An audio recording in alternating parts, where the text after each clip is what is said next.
full immersion begins in. My black people, it's all about the unity. It's nothing they can do with us, so ain't nobody moving me. I'm a power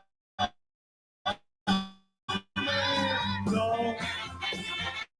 I'm a soul man. Yes, I'm a soul man. I'm a soul man. You couldn't be so. You couldn't be so. You couldn't be so.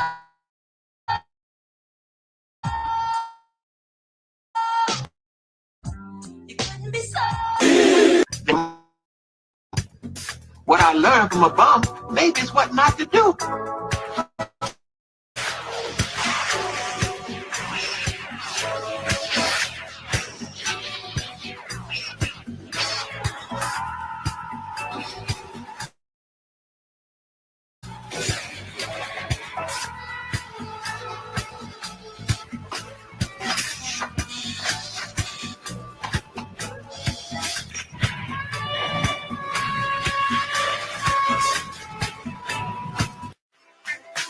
Nobody takes down Snub 7 easy. There's a reason why, after 100 channels destroyed, Snub 7 is still here. There's a reason that you don't take me seriously.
Champagne, pombe mizani, mambusi getani, pass me puff, then ongeza majani, kwani kuna mtachani. Hey, hadi gani, wako hadi mojuti, hadi hatari, take pita soup, ndo mandhari, atileta from far, wanalamba vidole, ni beat so sweet, then piga vidonge, high five, why lie? Don't you know, talking about a revolution song.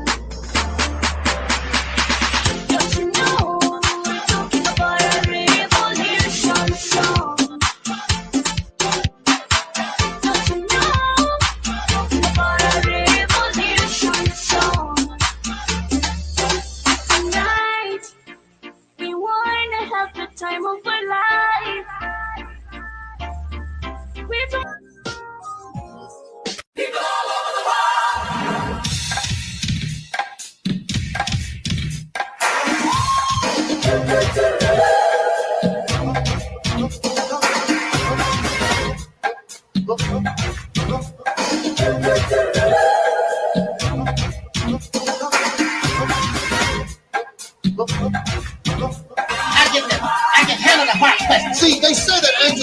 7 don't care about the people. But Angel Snuff Number 7 cares about the people because I'm bold enough to tell you the truth, and I don't give a damn if you give me a dime. I'm not looking for your money.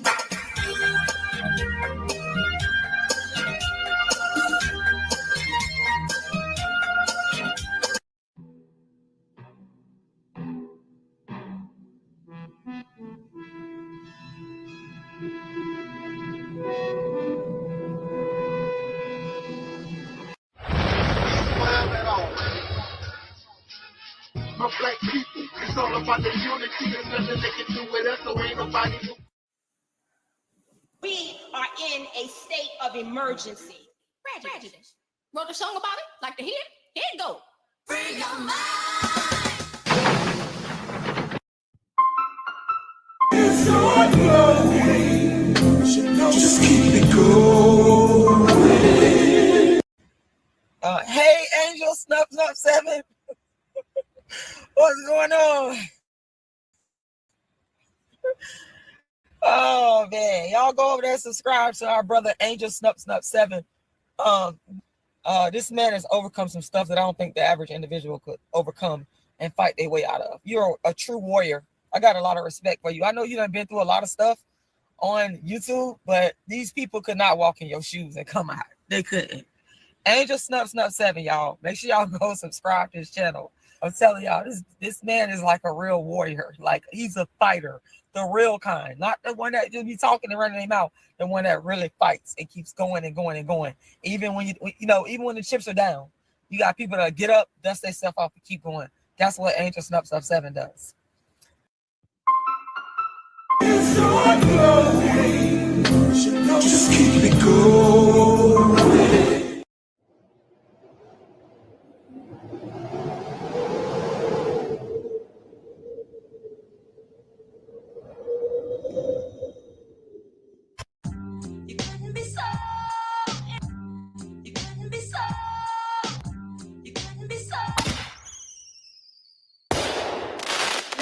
You were saying earlier, T? What I was saying was. Now, what was that you were saying earlier, T? What I was saying was. What you do? What you do? Where you at? Where you at? Oh, you got plans? Oh, you got plans? Don't say that. Shut your trap unless you hear. Unless you hear. Open your. It's so growing. Just keep it going. Come on through. Come on, y'all. We want to see it. It's going down tonight, y'all.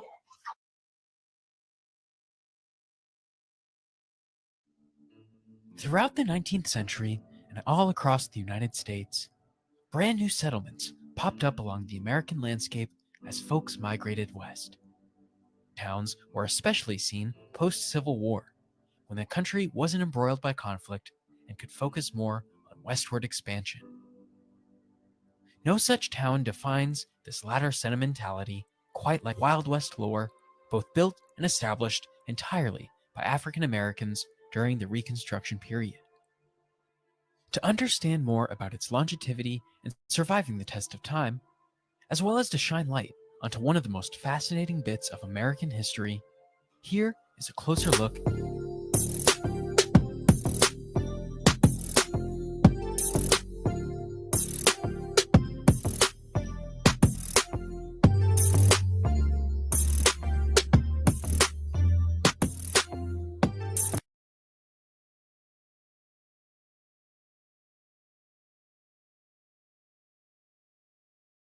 Bro, you a genius. I ain't gonna lie. I swear, you're gonna go down like a Elijah Muhammad or a Malcolm X with this one. You finna go down in history with this one. I swear to God, bro. Yeah, but bro, you know, you your own. You different, bro. Yeah. I mean, to think of that. I mean, bro, this is genius. Like, I don't just say stuff just to be saying it. Like, I swear to God, bro, you are really on something to come up with this. I don't know how you came up with this. Now, what was that you were saying earlier, T? What I was saying was, what you do? What you do? Where you at? Where you at? Oh, you got plans? Oh, you got plans? Don't say that. Shut your trap unless you hear. Unless you hear. I'm ready. I've always been ready.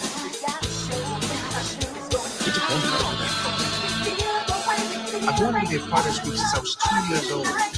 I'm ready.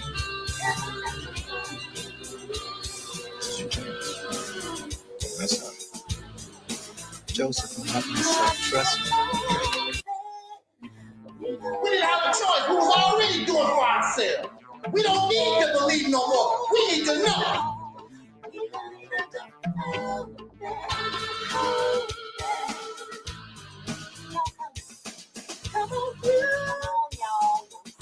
It's going down tonight, y'all.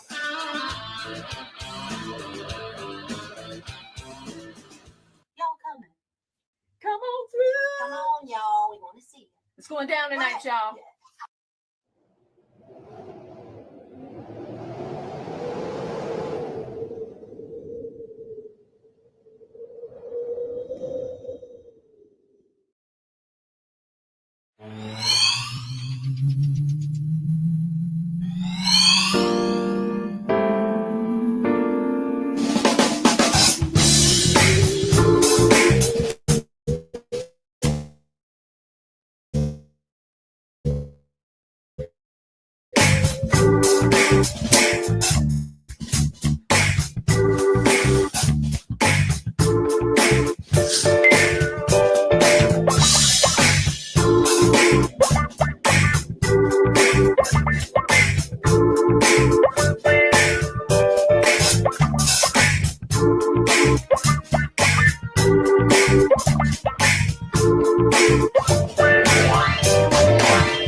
I'm not going to help nobody get something my Negroes don't have. If I'm going to die, I'll die now, right here fighting you.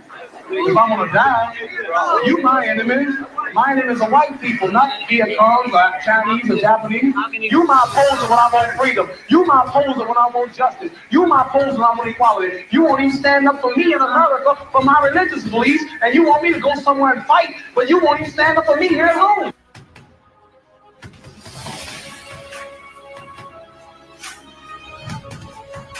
No, I don't worry. I tell you, I'm a man who believed that I died 20 years ago.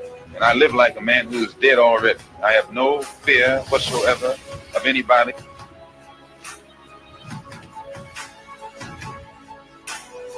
Seems to me that white America must see that no other ethnic group has been a slave on American soil.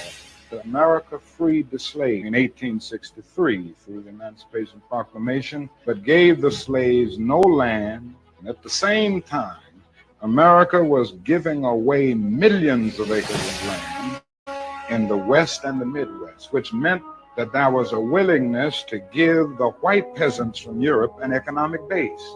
And yet it refused to give its black peasants from Africa, who came here involuntarily in chains and had worked free for 244 years, any kind of economic base. And so emancipation for the Negro was really freedom to hunger. And when white Americans tell the Negroes to lift himself by his own bootstraps, it's a cruel jest to say to a bootless man that he ought to lift himself by his own bootstraps.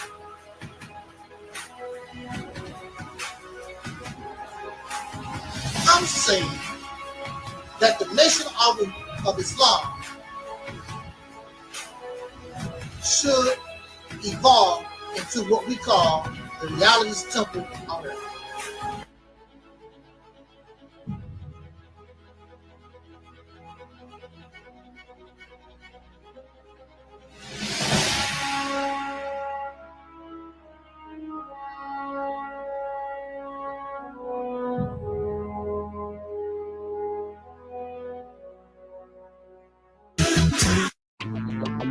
We didn't have a choice. We was already doing for ourselves.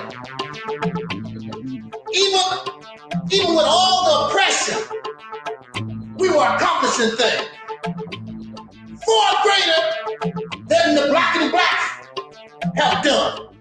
They've done very little, except bring you the teaching, the belief, because that's all teachings is, I believe. We don't need to believe no more. We need to know.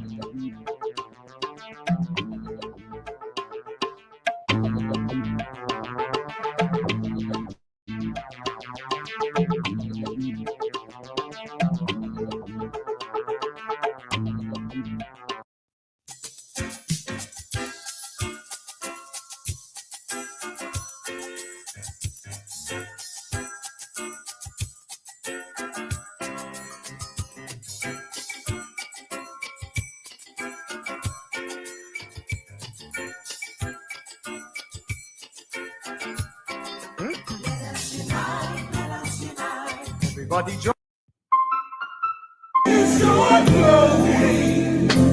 Just keep it going.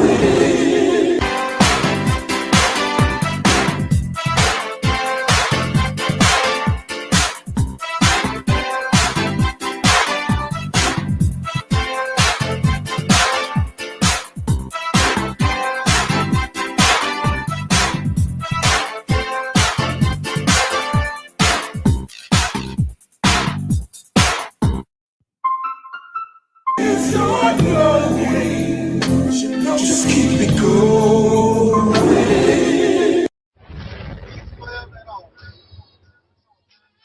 My black people, it's all about the unity. There's nothing they can do with us, so ain't We are nobody. in a state of emergency.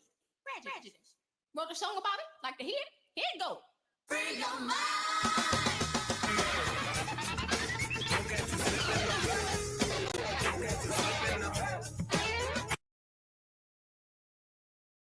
Keep it real. What dear? Cause I keeps it real like that. I keeps it real.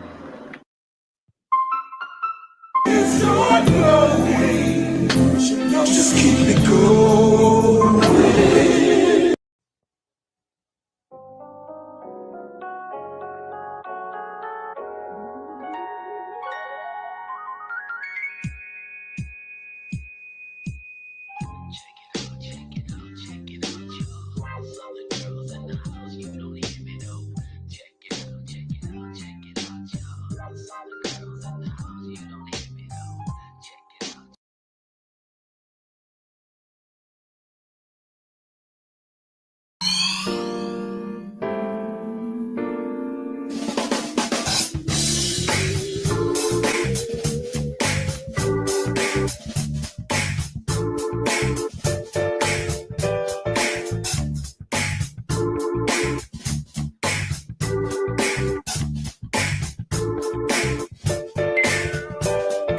And I am also your soul brother. Number one.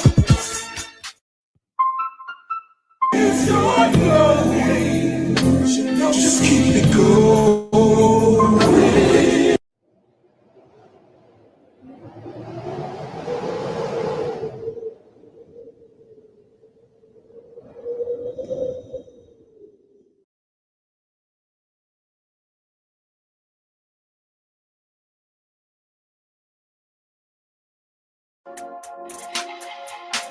Everybody who is black and interested in black people, let us sit down and find out how we can get together in one direction against one enemy and accomplish this job overnight. When soul singer and black activist Sam Cooke wrote the lyrics to his song, "A Change Is Gonna Come," it was very direct and to the point. With some changes to it, the song was still digestible. In the year 2019, black folks continue to go through the change rather than direct the change. A community activist named Taalik Ibn'rad has made an appeal similar to what Sam Cooke was asking for. A change. It's said that the meek shall inherit the earth. We ask when. When will the landlords give the meek a free lease? Mr. Ibn'rad is humbly asking for the state of Mississippi. This is Dusty Basement Studios, and we approve of this message.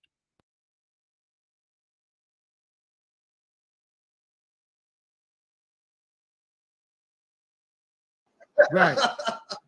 Bro, you a genius. I ain't gonna lie. This is like bruh, you was a genius. I swear. You're gonna go down like Elijah Muhammad or Malcolm X with this one. You finna go down in history with this one. I swear to God, bro. Well, I'm their child. You know, we all their children. Yeah, but bro, you know, you your own. You different, bro. I mean, to think of that. I mean, bro, this is genius. Like, I don't just say stuff just to be saying it. Like, I swear to God, bro, you are really on something to come up with this. I don't know how you came up with this. But Charles Blow talks about the fact that if you really want Black power, consider going into 6 states. Now, I'm going to combine this with what the Honorable Elijah Muhammad told us as it relates to get states that you control. And so when you look at the idea of returning back Louisiana, as far north as Maryland, Alabama, okay, the Carolinas, there's a lot of Black folk. Mississippi is the largest state of Black folk. More Black folk in Mississippi than any other state in the 50. And so if we were to do that and go into our own, become our own senators, we would up the amount of Black senators immediately, Congress people immediately. We would up, and by the way, when you run in the state, when you run in certain things, you don't have to ask nobody for reparations. They give you reparations. Something we can do. This is doable. The Mississippi campaign represents everything that you claim that you want. The beginning of an all-Black independent nation, the ability to control your own resources, your politics, the law, be able to do your own thing for a change, create an economy, create and produce goods that Africa or anybody on the planet would want. You're fake, you don't want to do nothing. 3 hours talking about the Mississippi campaign.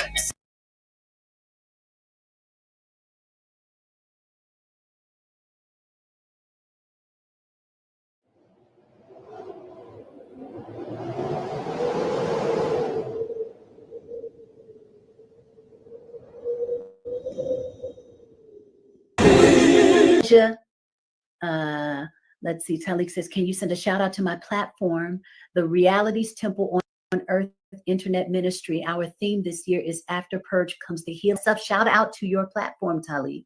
All the best to you guys with continuing to stretch in perspective, to stretch in what is possible, and to continue to bring healing into the space of yourself and others. Yes.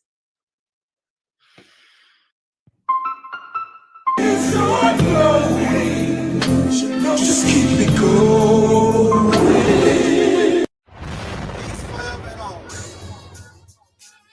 My Black people, it's all about the unity. There's nothing they can do with us, so ain't nobody move with me.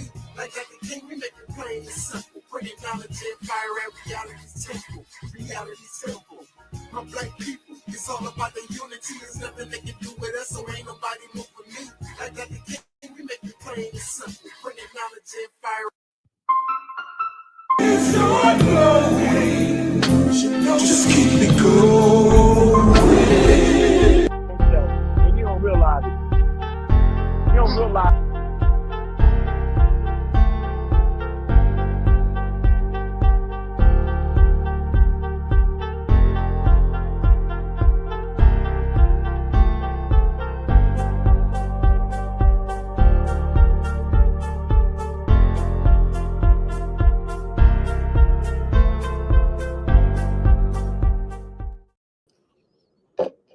All right, this is it. This is live.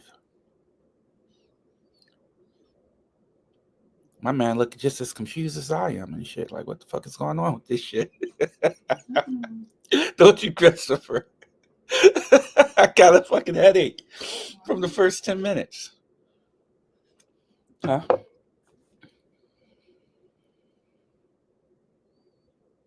What the hell is going on? I got invited because I had a misconception on Facebook. So we're gonna. I was told to come on, and I'm here. So we're gonna see how this whole thing will go down. All right, welcome, gentlemen. I think we both victims. Hey, sir, how you doing? Peace forever and always, and welcome to another edition of what we call the Realities Temple on Earth Internet Ministry. I am the gatekeeper, the host of this program, known here on social media. Wherever you may find me, I am known as the mighty Angel Snub 7. I am your soul brother, number one. I would like to thank everyone for joining us this spontaneous special edition of our program. We have a topic or topics that I normally don't indulge in, but I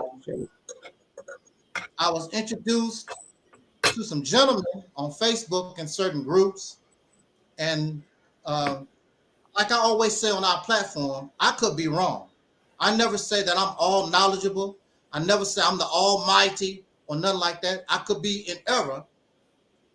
So I think it is wise that we would give an opportunity for someone to, as they might say, teach us something so that we can learn from one another. And we should have no problem with those things. Actually, we're gonna have to like time this down a little bit because I didn't take in consideration I would have two brothers at the same time, and I think the topic is sort of similar, but we can probably squeeze this in on this broadcast. I want to first, before we get engaged into our conversation, I would like to spend just a minute to allow these brothers to introduce themselves, why they're here, and before we get into this conversation. And I guess we'll start with Brother Stephen. Hi, good evening. What is your name? My name is Angel Snub 7. There's no way I'm calling a grown-ass man that. What is your name? My name is Taalik. Thank you. Thank you for having me, Taalik. Well, I thought I had something to say, but after watching your video, I'm just confused. So I don't know where to even start off. So maybe you should do a little bit more in explaining your platform. He just wanted us to introduce ourselves first, so people will know who we're talking to. I'm Stevens. That's who I am. Okay, Steven. Then we have Brother Christopher. I'm Christopher. I'm doing pretty well. I'm Christopher. I'm usually the one that's being told I'm going to get kicked off somebody's Facebook page for having a difference of opinion. So join the club. All right. Okay. So tonight, the topic or the title that we have chosen is about feminism and how feminism has destroyed or contributed to the destruction of the Black community. That was the main topic, but we're gonna just start off with Brother Stevens. I think Stevens. Doesn't matter. Stevens. Okay. Okay.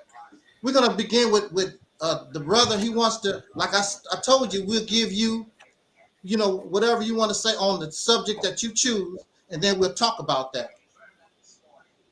Well, that was just my topic. I alluded to you in the email. Right. That Black feminism has significantly contributed to the destruction of the Black community. Exactly. And how is that, sir? You can look at it on many platforms. You can look at it politically. You can look at it socially. You can look at it with gender relations. You can look at it economically. You can look at it as with family structure. I think the most succinct analysis of it is the works of E. Franklin Frazier.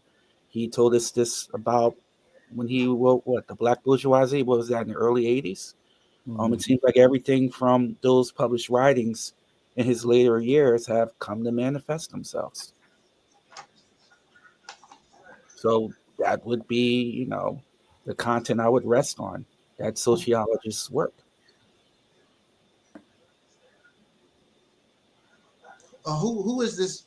So this is not coming from your mind. This is coming from what you, this is what you are saying from somebody else, a book that you read, correct? What's coming from my mind? Because you just quoted something from I someone. referenced. Yeah. You don't know who E. Franklin Fraser is? No, I know that no book. idea. The Black Bourgeois. Yeah, I know the book. You got a link? I can put it up. No, I don't need it. I want to know. I want to know exactly how. Okay, how does he explain that feminism? How has it disrupted the black? How has it destroyed the black community? First of all, I would like to know what is feminism? Why are you yelling? Yeah, he put the link I'm up. not yelling, sir. You're not? Damn, No, I hate to hear you when you are yelling. I'm just talking. This is my normal voice. Man, your multivitamin regimen must be awesome. I'm sorry, I have a hard problem when people raise their voice. I just tune them out. What did you say again? Can you say it? He was asking more. You brothers, don't come here playing games. You know, don't do that. Don't do that. I mean, I'm asking you to repeat your question. You saying that I'm speaking too loud, so clearly you heard me. No, I tune people out when they yell. Sorry. You so tone people out when they okay. What is feminism? What is feminism? You want my personal definition, or you just want a definition? No, okay, yes, let's give you your personal definition. I'll work with that. I don't have a personal definition of feminism. But if you want me to Google what feminism is, I'll tell you that. No, I don't want you to Google it. I want to know. I already Googled what feminism is. Okay, how has it destroyed? Wait. No machine gun questions. One question at a time, dude. You asked me what feminism is. Well, you can't answer what feminism is. I'm going to give you a definition, and hopefully we can agree on it. I'm going to give you a generic definition. Whether I agree or not, just what is the definition of feminism? Well, we're going to have a conversation. We got to have some level of understanding. So I just want to know your understanding. I'm just going by what you. My understanding is what Google says. Feminism is a collection of political and social movements that work to achieve equality among the sexes. That's the standard definition of feminism.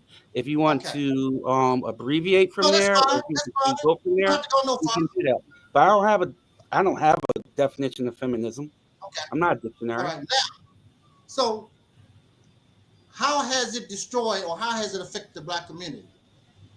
Like I said earlier, you have to break it down in several areas of social and political engagement. I named a few. Do you want to go down them one by one, or how do you want to do this? However you want to begin. All right. Well, let's look at the social factors that E. Franklin put out there in his book about liberalism and feminism. I think the most contributing factor of feminism that has helped destroy the black community is its focus on the woman itself and not the family unit, which in the case of the black diaspora or the black experience has been exacerbated to the point that we actually have a so-called race community, wherever you call it, where we have two genders literally living different expectations on what is expected of each other, which causes the destruction of the singular family unit, which helps unravel the black community.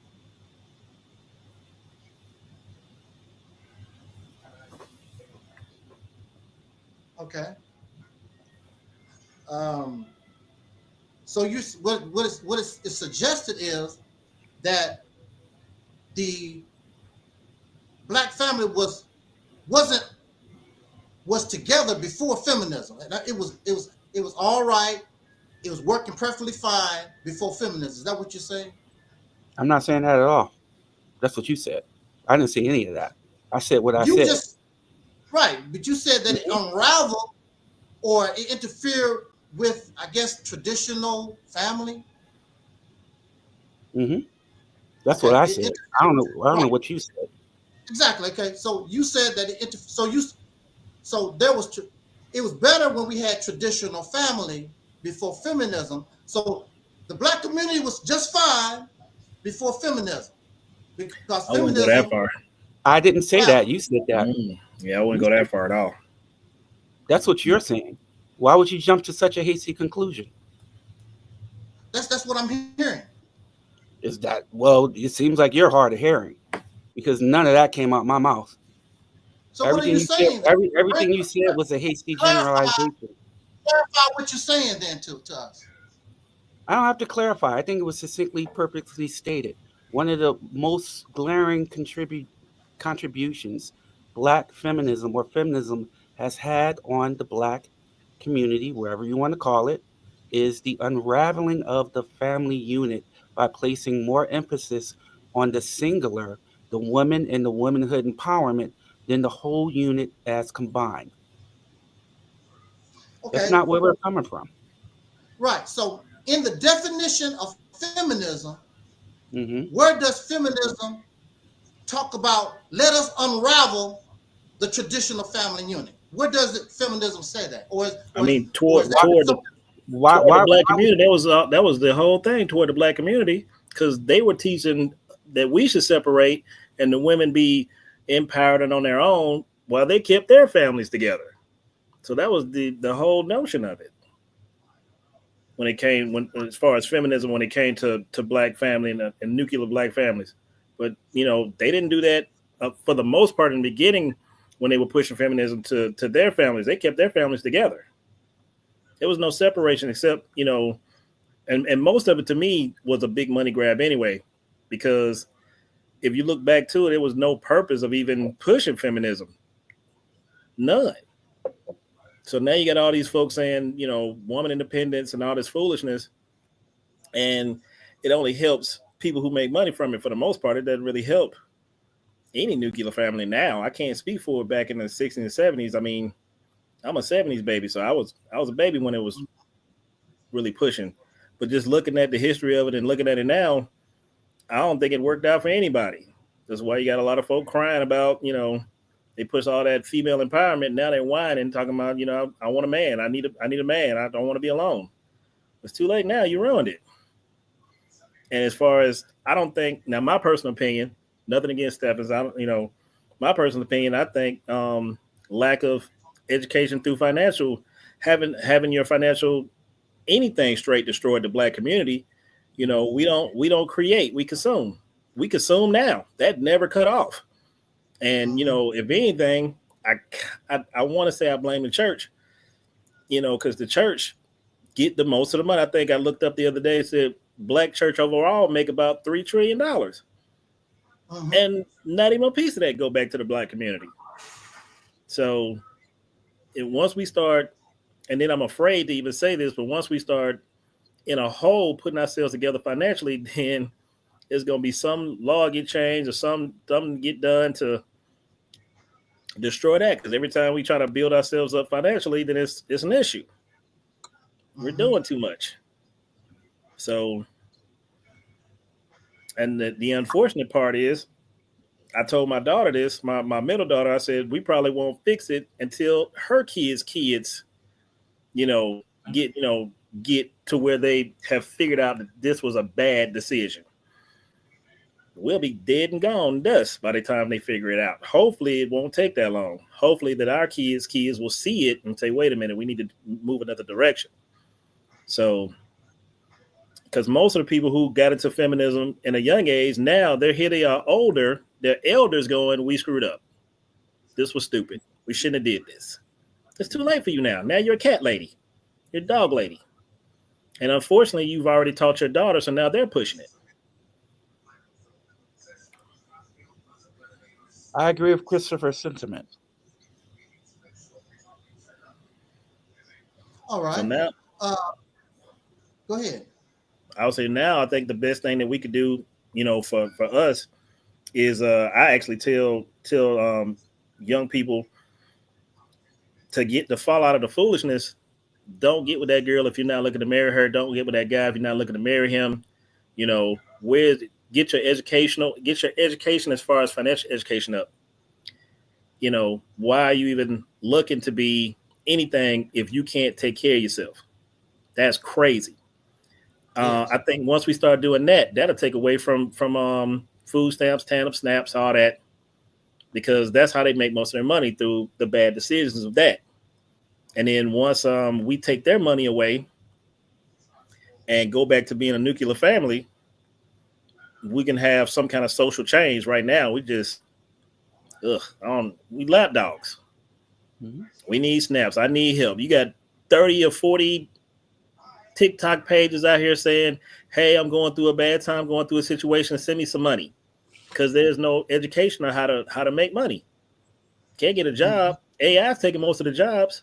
I can't say nothing. My business run mostly through AI.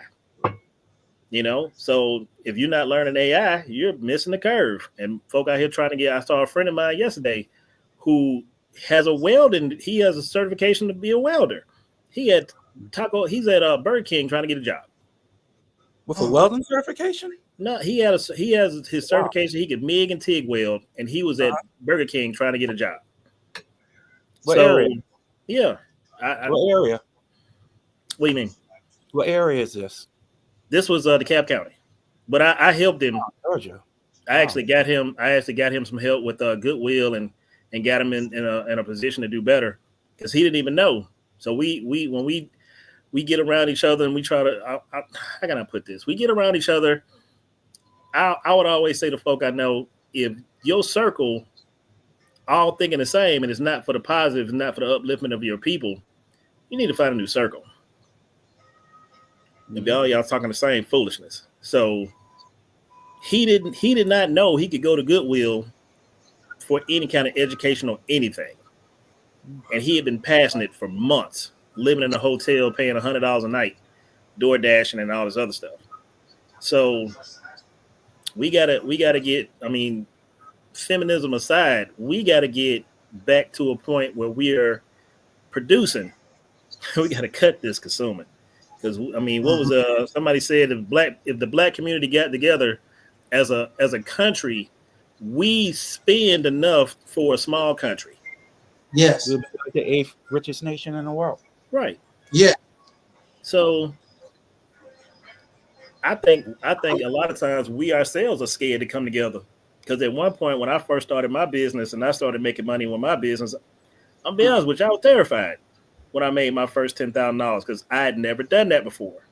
So I think that's the biggest thing too. We scared of success, and especially if it's positive success, you know, because I've met people over the years. And if you're talking about, hey, sell t-shirts, sell on eBay, sell on Amazon, you know, do affiliate links, do all these things, that's too much. That's too hard. I don't want to do that.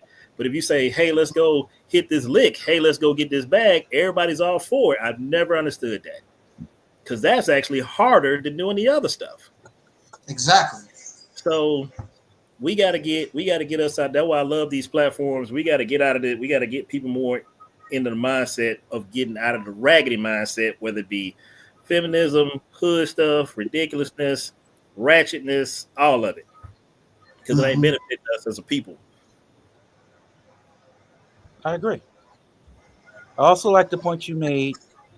And I want to ask you a question, Christopher, because I'm trying to figure out things in the percentage. I like the point that you brought up, which is our lack of financial literacy. If you could have a pot of 100% destruction, what percentage you think is feminism? What percentage you think is other factors like financial illiteracy? I personally think that feminism is used as, how can I put this? The show. It's more of the show than anything. And when people get to looking at the circus, they won't pay attention to nothing else. Like a smoke and mirrors type of concept? Right. And feminism is the smoke. Okay. Because I saw a video today of a young lady saying how she was going to she felt that the doctor, the fact that he was a doctor, he wasn't reaching his goals and potential. And that ridiculousness of that video had 2.3 million views. But a video that's showing how to actually come across making the money, it had like, I think it had like 1,500 views. So the whole feminism show get people locked in. No one is locking in to get the information to make the money. And then you have to look at, you have to look at the algorithm of TikTok, YouTube, Instagram, all that stuff. If you look at, because somebody asked me, said, hey, Chris, how you get all these credit videos? That's what I look at. If you're looking at comedy, if you're looking at foolishness, if you're looking like Fresh and Fit, that's all that's going to pop up on your page. So you have to change what you look at in order for the algorithm to change what you get. If you keep looking at the same junk, you're going to keep getting the same junk. I mean, I messed around back in the day. My fiance had clicked on a K-pop video. I couldn't get that thing off of my YouTube page to save my life, man. She looked at it one time and it just kept sending me K-pop videos. I had to literally tune in to like a whole bunch of different business and credit things for like a month before it came off my YouTube page. So that is the biggest. Like, I've seen people be on TikTok for hours looking at nothing. Hours. So you want to, I tell people around me, you want to do all these things. Your ambition has to actually meet what you want to do. If you're laying on your butt doing nothing, you're not going to get nothing. You got to actually do the work. And we got to get us to the point where we got to do the work and not pay attention to the ridiculousness. It's making people money. If you talk about, like, I was actually told, if I talk about with my videos, the ridiculousness between baby mamas and baby dads, I would get millions of views. But you can't keep talking about it. A solution has to come from it. I can't keep talking about the negative all the time with zero solutions. And the fact that some of my videos I come with solutions. I'll say, well, this is dumb. This is crazy. Shouldn't go this right. We should do this. We should try this. This is how we should try to move forward. And here are all the different directions we can do it. I get maybe 400 or 500 views. But I look at other people's stuff they have, and it's full of ridiculousness.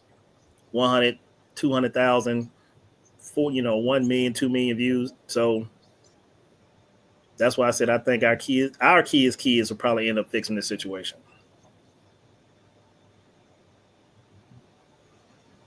I really doubt it. I doubt if these children are going to fix anything, because they don't have that mindset. It can only get worse. This is the time. We are living in the time. If you're going to get something done, you got to do it now. How are they going to change anything when they're mimicking what we do or what folks are doing at this program? They don't know. So it's a small few of them. Yeah, it's a small few of young men and young women who think what we're talking about right now. I'm saying I love these platforms because we can push that it should be more of our generation. Yeah. I mean, more of my kids' generation. My kids are like 25, 22. So like more of their generation need to be doing it. And the crazy part is, it's free. Most of it is free. So, when folk come around me and say, I ain't got the money, like I knew guys who thought to start a business cost $10,000. So I get out on my platforms and say, hey, this is what you got to do. This is where you got to go. We need to do more of that and push out, as Stephen said, we need to push out the smoke and mirrors with the education. Exactly. I concur. Now here, and like I said, I concur with everything that you said, brother Chris. Now the problem that a lot of men have with me, because I do agree 100% with what you're talking about, is when we focus and target sisters, women, because I'm listening to you talk and we understand what feminism is. And when you understand the definition of feminism, it has nothing to do with what you're talking about. Now, what a person does after they listen to that message, just like in church, You know what it was? Just recently, a fella decided to take a truck and run through people in New Orleans. Chances are that's religious influence or whatever. He probably read the Quran and the teachings of ISIS or whatever it is, but they usually justify, religious, the Quran or whatever. That's what he got out the message. I'm supposed to do this. My God backs me up, and that's what he done. So people can take the message of feminism or anything or racism. You can take those things and make them things into that person, calculate those things and make them into what they want to. Because the definition of feminism, if we look at it, has nothing to do with it. It's just feminism, just like the brother said, very short and simple. It has nothing to do with these things. It's just the ideology of equality for women. And for me, I don't have no problem with it. For me, women don't threaten me. Women don't threaten me. See, if you are a man or claim to be a man, you are the leader. How does a woman threaten you? What can a woman do to stop you from doing what you need to do? You are the leader. You are the power. The only thing she can do, sit back in the cut and go for the ride. You don't have to drop down to her level. If I turn this car to the right, baby, you going to the right. Children going to the right. And dog Scruffy, we going to the right. That's what this man in this country do. When the Caucasian men of this country said, we're going to do this, the women said, how high? We just going to roll with you. You are not, black men aren't in the position to try to be like white folk because you haven't put yourself in that position. You want unearned credit, unearned praise, or unearned following, but you have not done the work to have the respect of a leader. You don't need her. What is it that they always say? If you build it, they will come. We're not building anything. It's not feminism, it's racism. But we're going to say feminism because we're scared of the white boy. We don't want to challenge the men. Let me talk. Let me speak here. We target feminism. We target women because we're too weak to challenge the men who are in power. That's why we do that. So it's feminism instead of racism. You're not going to say racism because if you say racism, that means you got to challenge this white guy. And you ain't bad enough. You ain't powerful enough. You don't have enough balls to deal with him. So I'm going to attack a woman, a female, who is just as victim of the system as we are. She don't control nothing. She has no power. She don't do nothing. Everything she get, matter of fact, everything you get, directly or indirectly, comes from the white boy. I don't care how independent business you got. You sit around, I'm not saying you, I'm just saying in general. I'm saying in general. I'm saying in general. Well, actually, it is true because you turn around and pay him taxes, and those taxes pay for the military that'll turn around and whoop you upside your head. The police officers that'll whoop you upside. We paying for our own ass whooping. That's what happened in the 60s. That's what happening right now. We are the taxpayer, and we pay for our own ass whooping. We pay for our own discrimination. We pay for all these things. But see, the problem is standing up and being men and stop blaming women for this. You know, like you just said something about a cat lady and a dog lady. That don't help our situation. On top of that, brothers love cats. Brothers love dogs. Yeah, you love those animals. But you're trying to say, if you don't roll with what I say, you're going to be lonely. So what? These people don't care nothing about being lonely. And there's an old saying, I'd rather be by myself in the company than in the company of a fool. We live in a country that is hypersexualized. Fornication and adultery is legal. And people, especially with low IQ, the only thing they know how to do, smoke, drink, and screw. You know that. That's the only thing on their mind. Ask them what book they read. Book? What's that? Is that a video called book? They don't have that. But see, that's our fault as men. Because as men, we should have built our own system where our children don't have to go to the enemy. Because you know that school system is teaching that transgender stuff is acceptable, that's natural, and homosexuality, and a whole lot of others, fornication, adultery is fun. The music influenced the people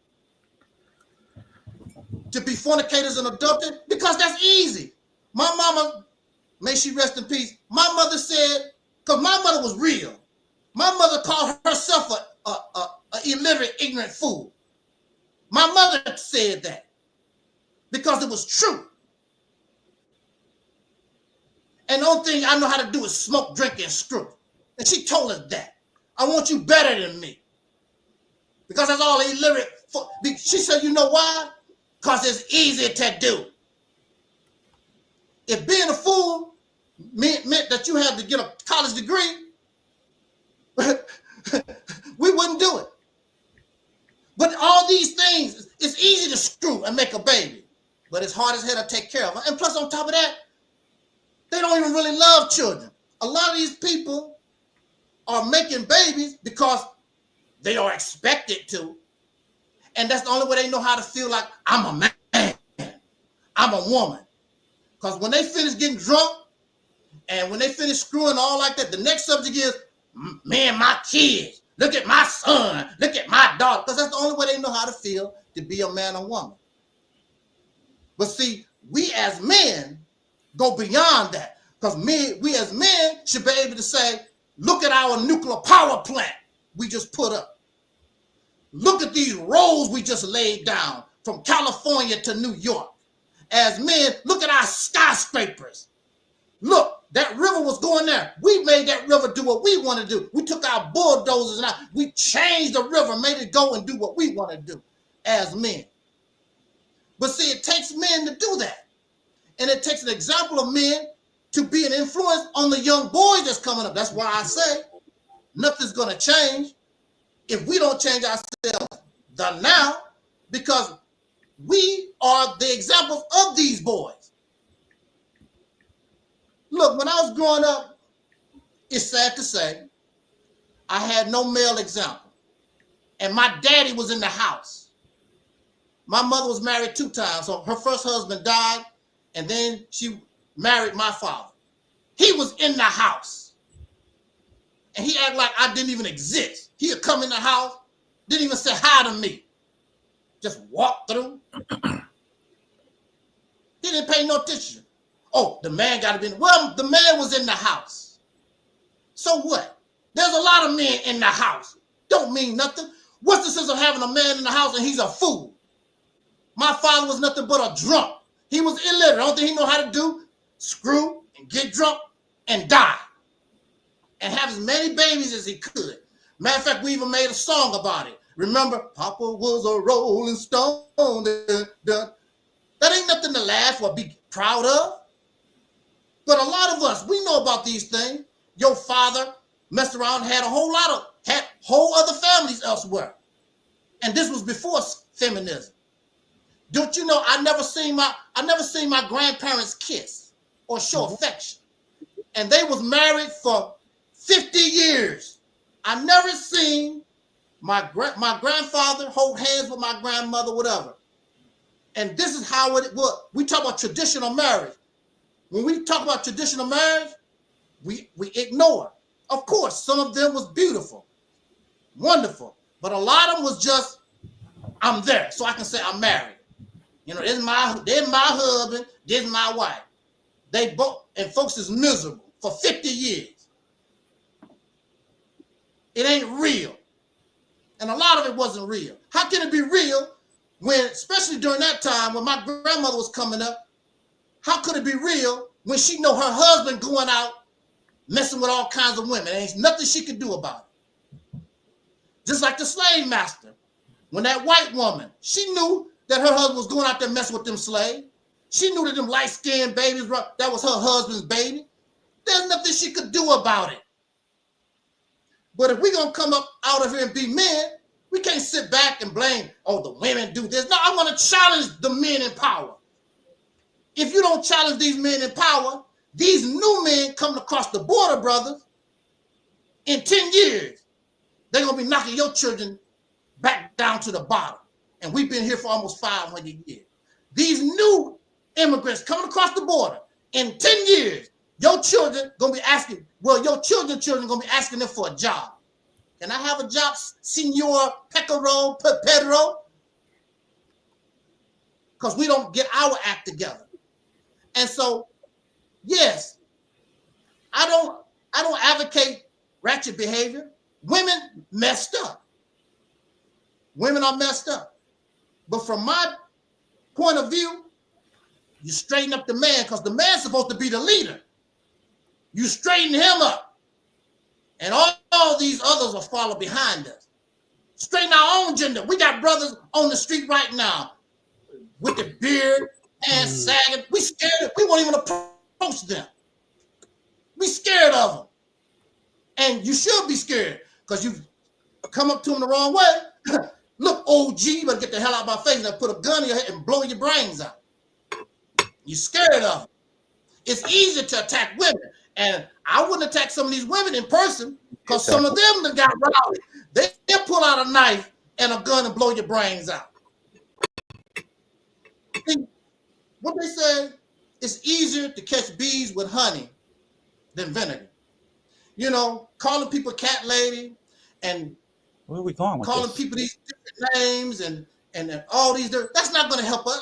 Because even if it's true, we just make things worse. It could be true that she's a 304.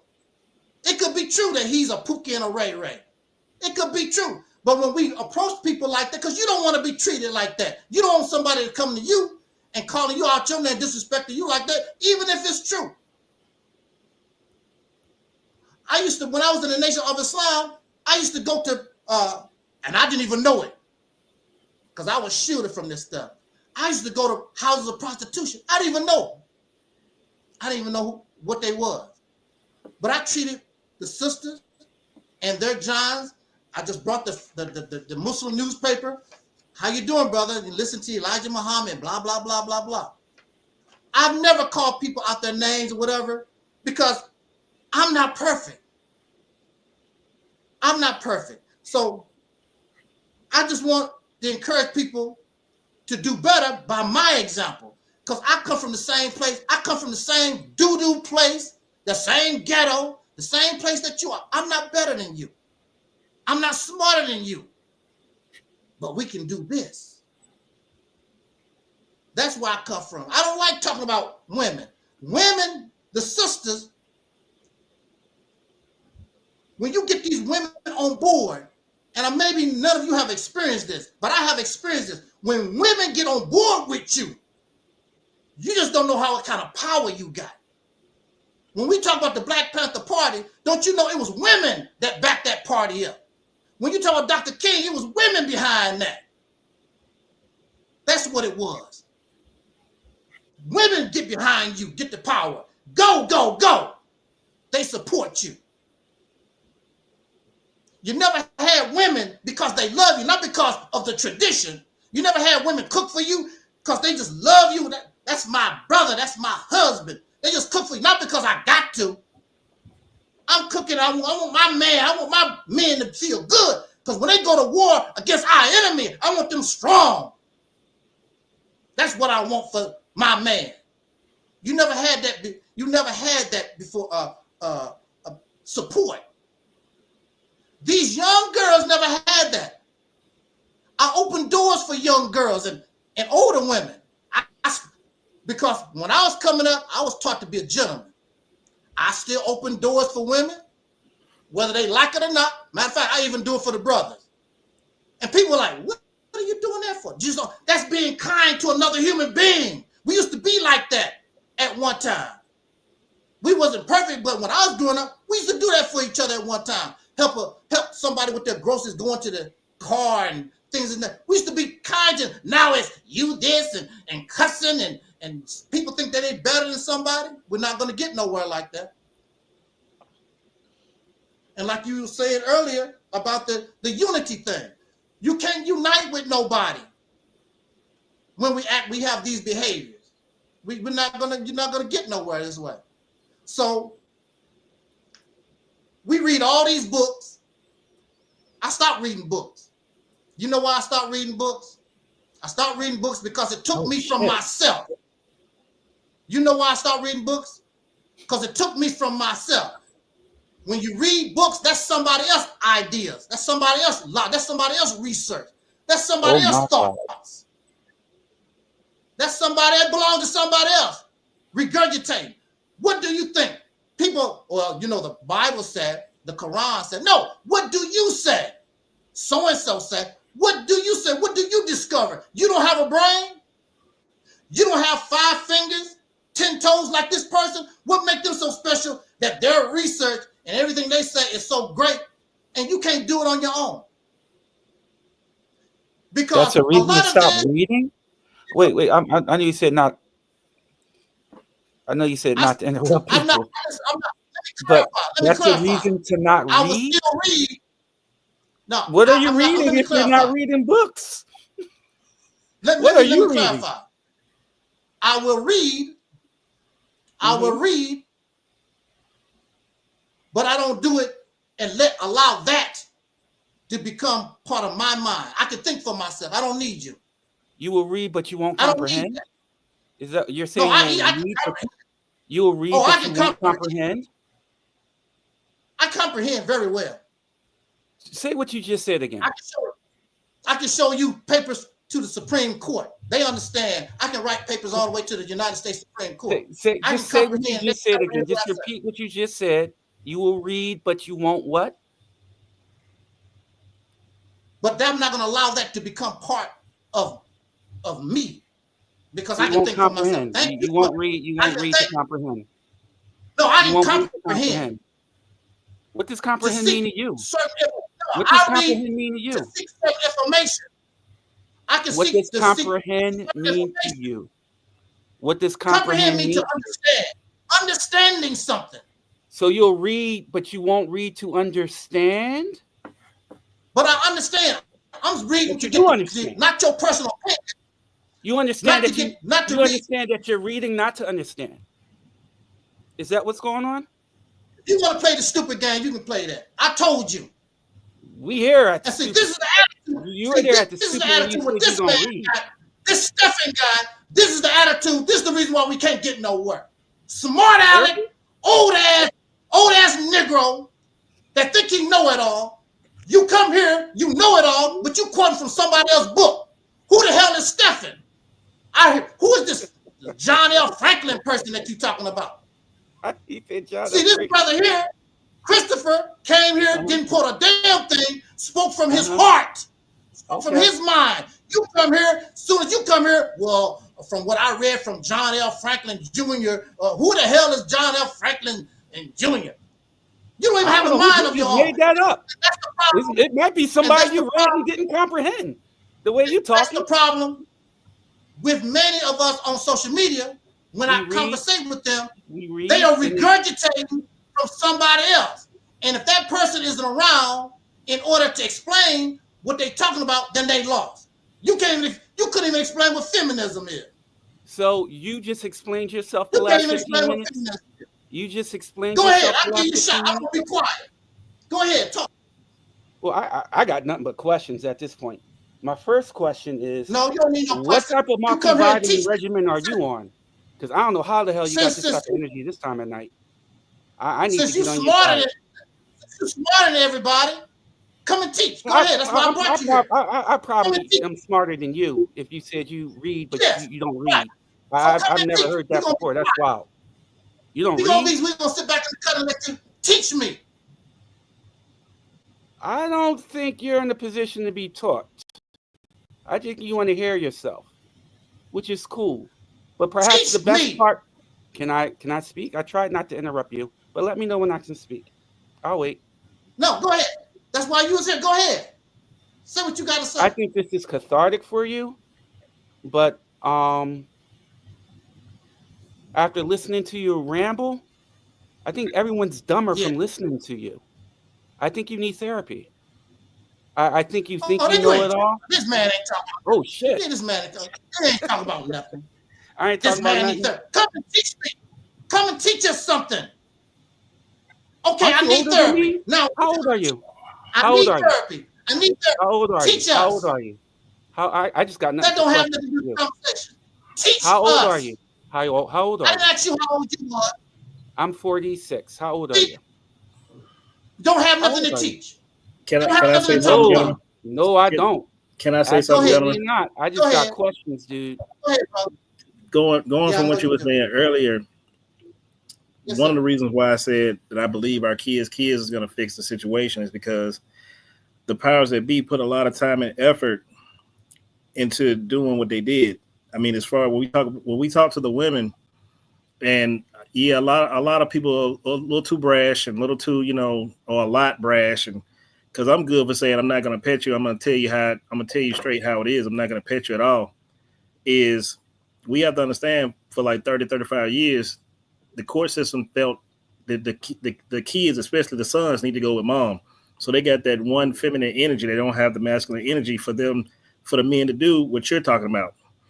So we gotta wash a lot of that foolishness that's been pushed into us for the past 35 plus years out in order to be men in the household. Because women, I think it's very funny, and I'm not jumping on women when I say this, but I've heard women say that men ain't this and men ain't that, and we want men to be better, but you're literally raising the men you hate by keeping the dad out of the house, by making sure that he doesn't have, your son doesn't have that masculine energy to be a strong man.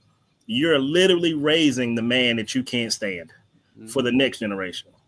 So we have to fight to,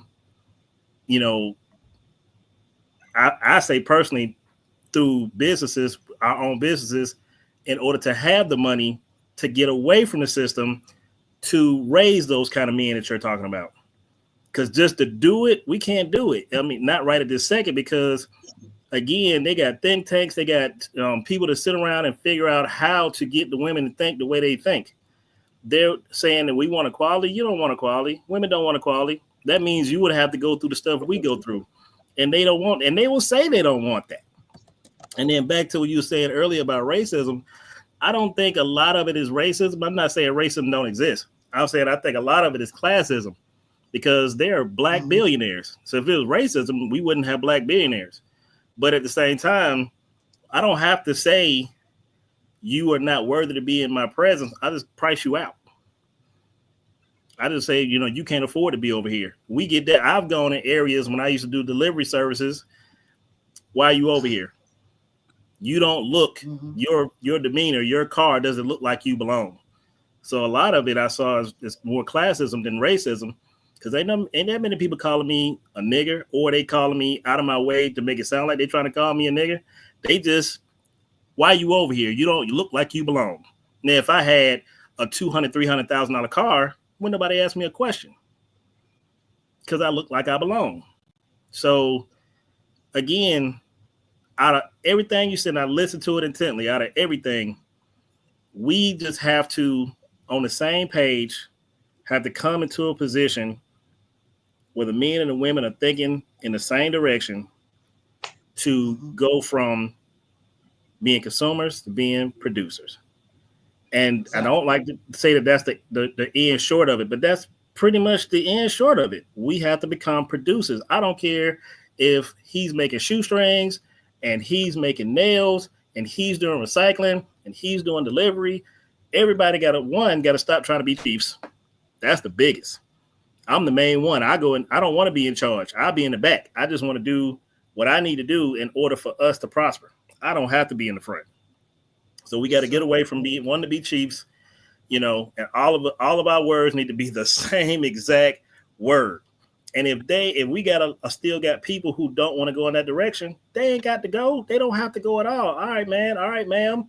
Go over there. And when you're ready, you come find us. But we'll spend too much time trying to get those people instead of people who actually want to go. So, and as far as I agree with you. If we don't straighten up and fly right, yeah, we'll be looking to the Latino and the Mexican for work, because they'll come here and they'll work. Africans too. They don't like us neither. They'll come and bust, and then we'll end up probably having to work for them. So we need to teach our kids. Yeah, we need to teach our kids that it's not a hard thing to work and it's not a hard thing to build. Because I know a lot of times, people will talk to me and say, you keep teaching folk to have their own business. Everybody can't have their own business. Okay, somebody can have their own business and you can go work for that person. Now we're all on the same page, all going in the same direction. That's yes, it. Sir. Thank you. I agree. Brother Talib, are you there? Yeah, I'm here. I'm just gathering. I'm just soaking in what y'all saying.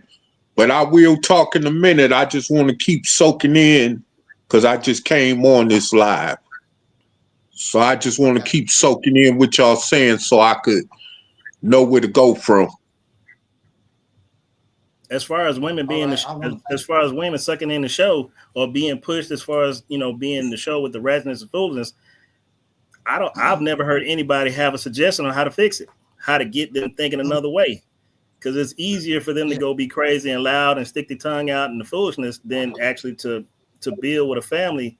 So many things I look at and hear and see about women saying they want the man to be a man, but be a feminine man that's masculine. Please, I understand that made no sense, but that's what I keep hearing every day.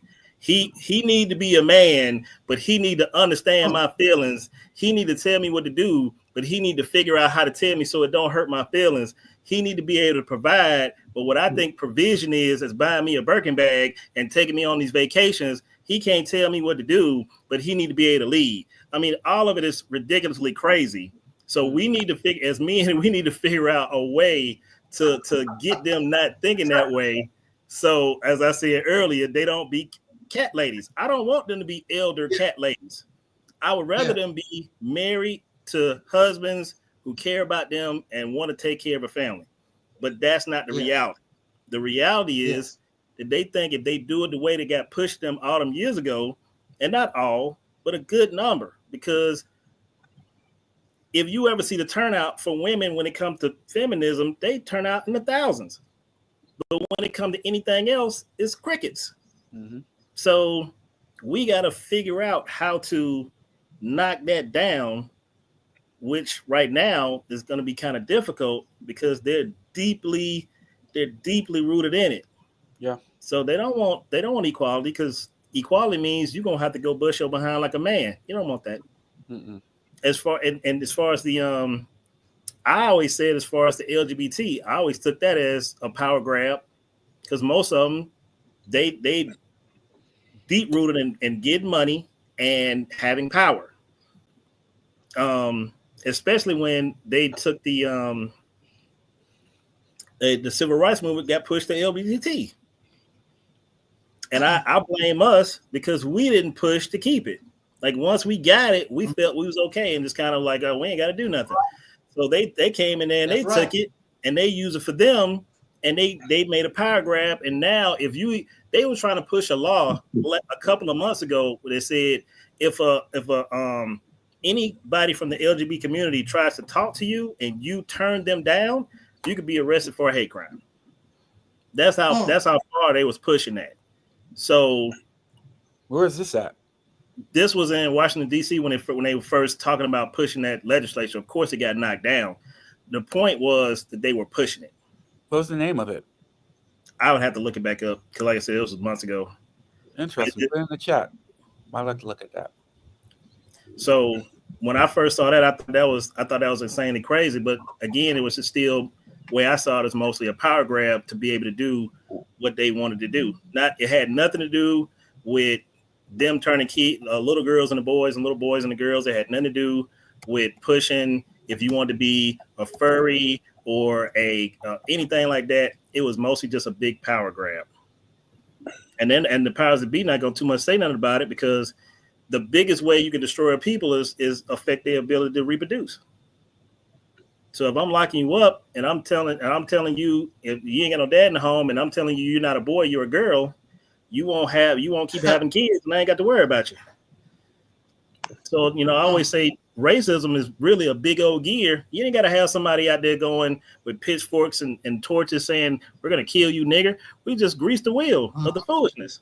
That's all they got to do. They ain't got to do nothing crazy. And a lot of time when we see those, the ones that come out with the, try to white power and all that foolishness, they get shut down so quick. It don't even be on TV long enough to worry about it. But I mean, I feel like I'm ranting at this point. We just got no. Okay. All right, brother. I want to chime in on this situation here. First of all, I'm gonna say that I've seen just about this whole generation of males today, younger males, and I feel like that we older males are responsible for this too in a lot of ways. Well, as women are, that our younger males have become so feminized. Like look at the parents that's accepting of this behavior, like with the Wills and Jada Pinkett Smiths, like with Dwayne Wade and what's that sister name? She from here in Nebraska, that he was married to. But anyway, they both had a child, and he's I think a transvestite or something like that. But anyway, Gabrielle Union. Yeah, that the child that she had with Dwayne Wade. And it's a lot of these parents. Oh, T.I. and his wife Tiny have even, a child that's gay, So when you got these prominent people from amongst us that's accepting this, then average Black parents are willing to accept this because of that type of influence put out there in front of them. So we see right now that, because every time I turn around and look around, and where I'm at, it's not that many of us as so Black people, okay? But as I turn around, and when I do see the so-called FBA brothers here, most of them walking around holding hands with another man, or wearing feminine tight clothes, and doing what those type of people from that type of community usually do.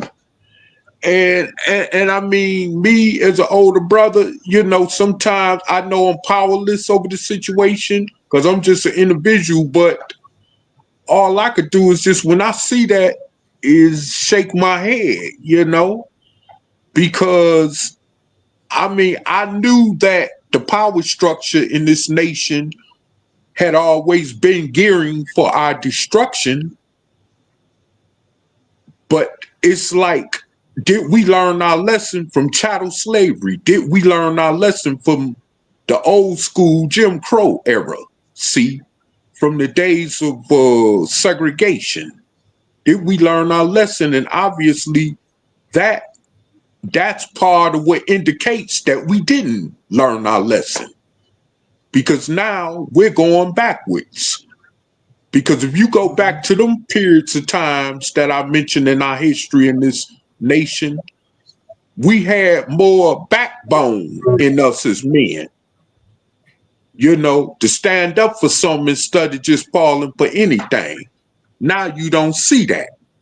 So and then you got these women here, like the brother was just talking about, that she's just looking for something out of a man, tangibly, to benefit her, but ain't caring about,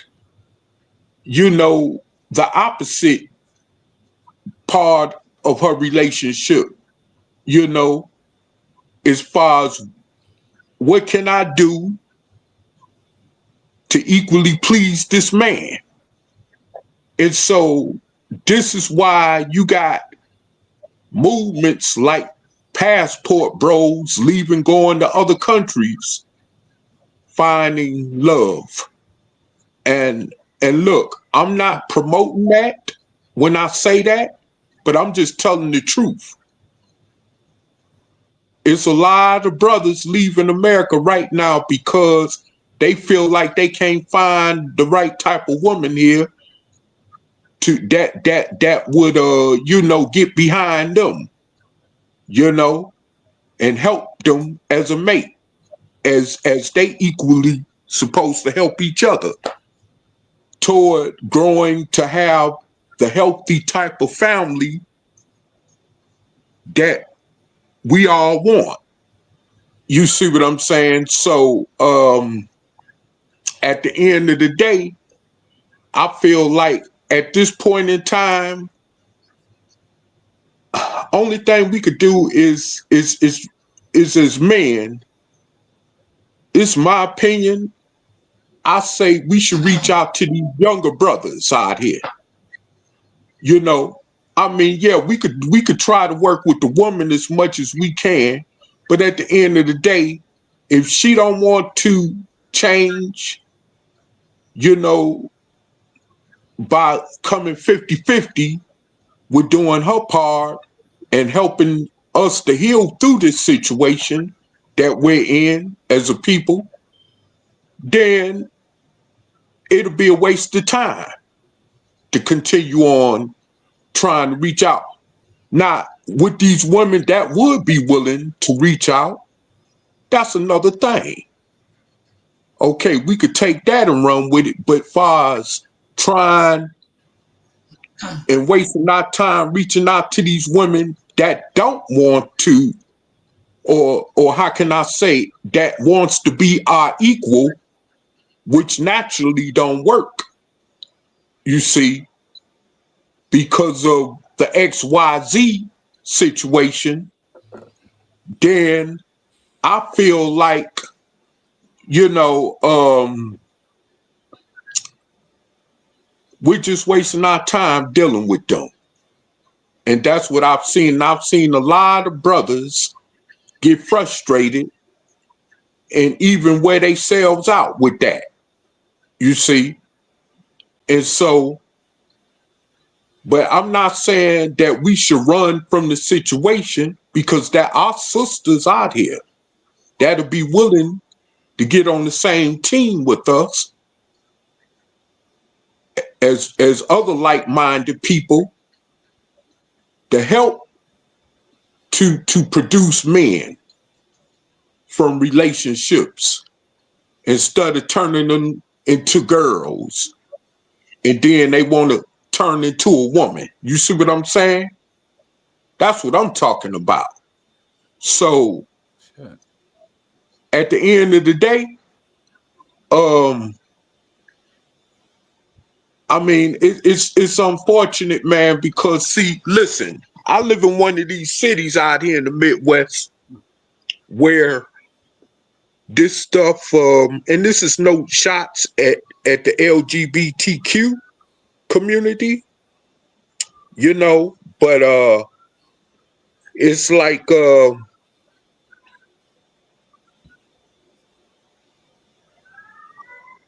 it's very acceptable here. Like the brother was saying, it's certain things you can't say or do to these people from that community because you might end up going to jail. You see what I'm saying? So you got to watch what you say, what you do. Where in other cities around the country, people are more able to seemingly voice their opinions about all this feminism going on amongst our brothers, amongst men in general. You see what I'm saying? So, but here, it's like you got to be silent. And see, I'm not the type to be silent on a lot of things. And that's the reason why I don't deal with a whole lot of folks where I'm at. Because, see, I'm going to say something that's going to hit them straight in the heart where the truth is. You see, and I see, like I said, I see a lot of these younger brothers, especially because they got a college here. This is a college town. And they, you know, a lot of them in the university, you know, and some of them that are going to school here or that are into other professions out here where I'm at, it's like most of them you would think they'll be married with a family, which there a few are, but many of them just want to be feminine. So that has become the acceptable norm, and we definitely got to come together as like-minded people, you know, and like I said, especially with our women, but at the same time with those ones that are willing to cooperate so we could change this before, like the brothers talk about 35 years. Okay, I just want to finish this one. Yeah, I just want to finish this one sentence. Like the brother said, 35 years. We don't want to see this for another 35 years because then it'll be harder to undo. And with that, I'll pass. All right, I want to thank you. I didn't mean to cut you off, but I don't know how much time these brothers have tonight because we're already into an hour here, and I don't know how much time they have. I was thinking about making this like only 2 hours long at the max, maybe. I don't know what kind of time the brothers have. What type of time do you have, Brother Stephen? Next 15 or 20 minutes. I just got questions, but okay. Thank you for asking. Yeah, brother Christopher. Yeah, I'm good. 15, 20 minutes. Yeah. Okay. So we're gonna look at this for another. So we're gonna go ahead and go ahead, brother Stephen. You can go ahead and speak, sir. Brother Christopher, I like your well-rounded approach to the problems that we face. I think it's quite enlightening. Whereas though the centralized backbone of your concept is entrepreneurialism. I have to agree with that to a certain extent. I don't know if that's the total solution, but it seems that it may be half or 1/3 of the solution. That type of economic independence. I also think that what will help equalize the effects feminism has had on the Black communities is when Black men adopt wholly some sort of functional birth control. Yes. Because right now, yes, it is the reproduction of out of wedlock children that is, driving this destruction.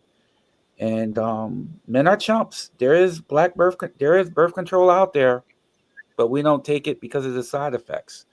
But I think maybe in the future, if some type of birth control is made for men where they don't experience severe side effects, I think that might gnaw the effect of feminism. Because right now they're holding the ability of having these unwed children over our heads. Yes. And you can do a lot of things, you can do a lot of leadership, but you can't control how people make. But I think if just men in general, but Black men had something they could take, even some type of pill that they were sure that was reversible when they were ready to have a family, I think overnight the sway feminism has on us would just drop. I mean, I think I agree with you. I know they came out with something like that, and I think it made a lot of guys sterile when they first came out with that. Mm-hmm. I think if women, somebody said this and it had me laughing really hard when they said, if the government did not give that grant for women to have child support, food stamps, the vaginas would dry up overnight. Because unfortunately, a lot of young ladies are having these kids because they know they can get the money from the state. Yes, and if they cut that off, women would be more selective of who they would mate with. And I think men too. I mean, men, unfortunately, I call it the apple pie effect. Anything that feel like apple pie, they'll stick their penis in it. And that's unfortunate as well. So, you know, I tell my son that all the time, just because she's nice to you and she's cool with you, you know, you need to learn who she is before you know, going and doing whatever you want, because she may turn into be the she devil, you know, once babies come into play, you know. And I say the same thing to my daughters. Just because he's cool now doesn't mean, I said, please get married first. I tell them all that. Please get married first, because marriage means commitment, if nothing else. Even if it doesn't last, it means he or she was committed enough to want to be your husband and wife. So when you have this child, he won't be going, oh, well, how do I know it's my baby and all this other foolishness, because y'all did the steps Walk of in good faith. Right. So we got to push that more. And, you know, I still believe, especially for the young men, if we are in a good financial position, not that craziness of he got to make 6 figures, $100,000 a year. And let me rephrase that, because that's not a crazy statement to say. But to say that every man that you're going to touch is going to be making over $100,000 a year is just unrealistic. So, and if you want him to be $100,000 a year man, what are you doing to help build him to that process? So if you're just waiting at the finish line for this guy to be $100,000 there to take care of you, that's just completely and utterly delusional. And for the men, don't be, in a sense, trying to kill yourself. Go get the education, go learn what you need to learn. And then I believe you'll have the wherewithal to see if that woman is good for you and not just a good time for you.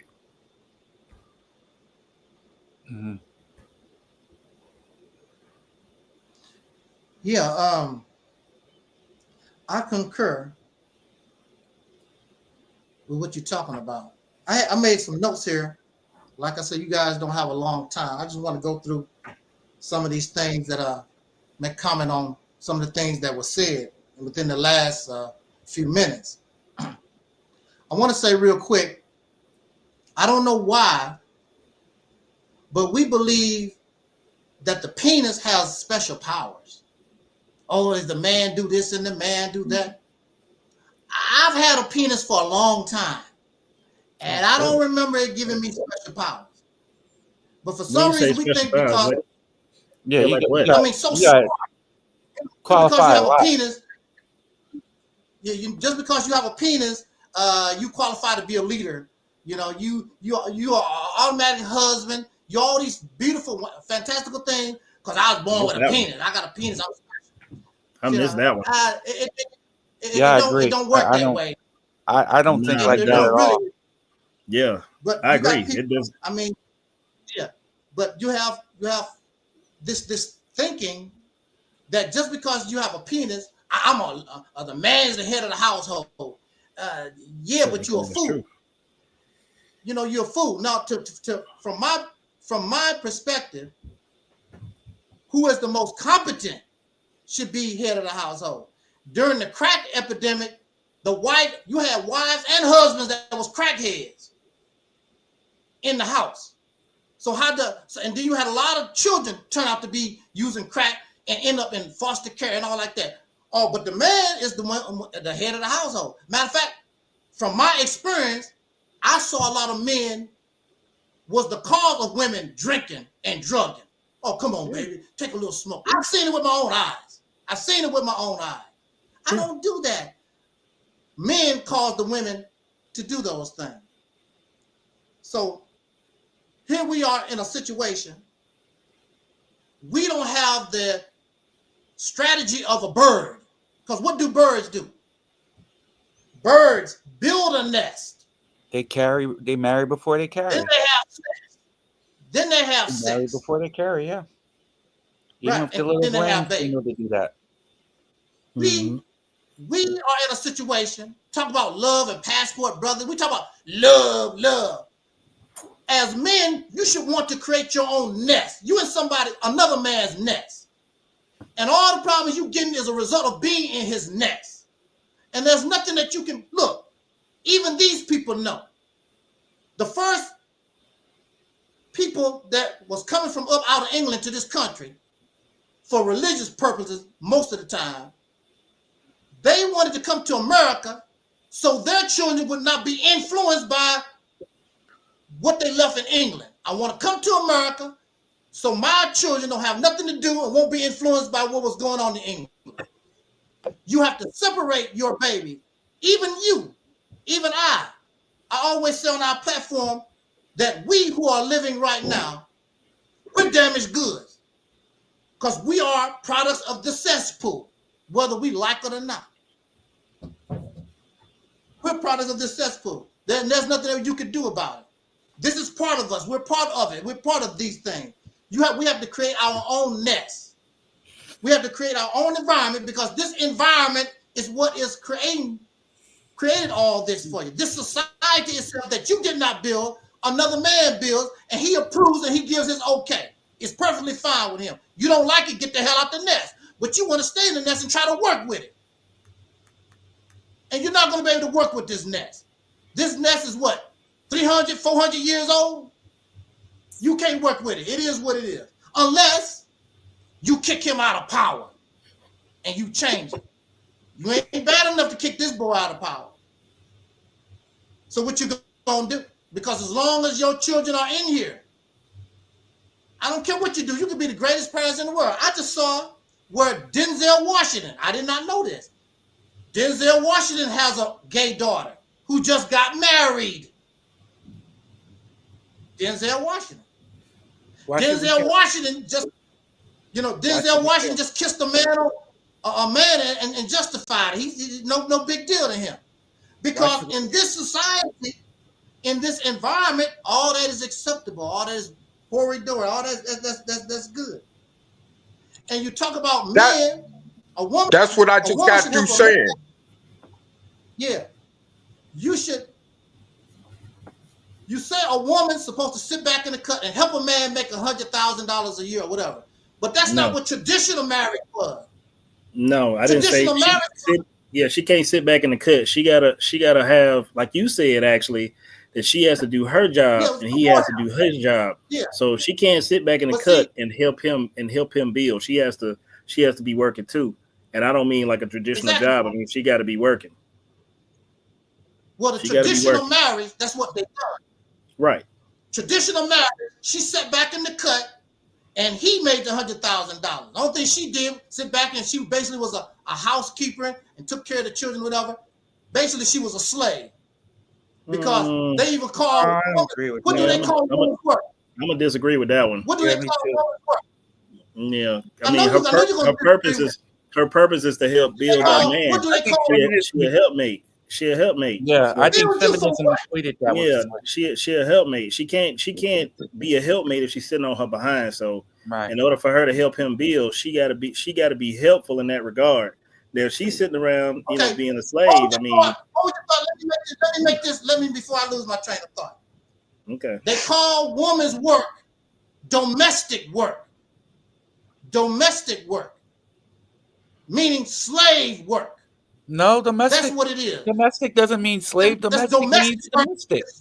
Slave Those are two totally different definitions. What are you talking about? Her word. Hold your point. Let me make my point. Prove your point. Because that's what it is. No, prove you your point. You go out here and do all the work. It's slave labor. It's slave labor. Wait. You're running away now. You're running away now. Prove that domestication equals slavery. What do you know what equality is? Because that's what it is. Now you're all over the place. Domestic. No, I'm not over there. Domestic or domestication. To enslave. Your friend. All the food that you eat. All the food that you eat is domesticated. Wait. Enslaved for the purpose of human consumption. All the banana that you eat is not the original banana. Vegetables? It was enslaved. No, he's saying the people who do the domestic works are slaves. That's what he's saying. You're saying who do the domestic work are slaves. Back up It's a little. another You word got me for real slavery. confused. You got me And real you know, confused. I know you don't like it. I know you don't like it. No, I know you I'm don't just like trying it. to And all I'm understand where saying, you're coming that's from, what it because is. you now we're Passport talking about brother. I'm bananas just and making. shit. I'm just. Like, where the hell did And we? passport brother been going on before Passport Bros even touched it. That's been going on forever.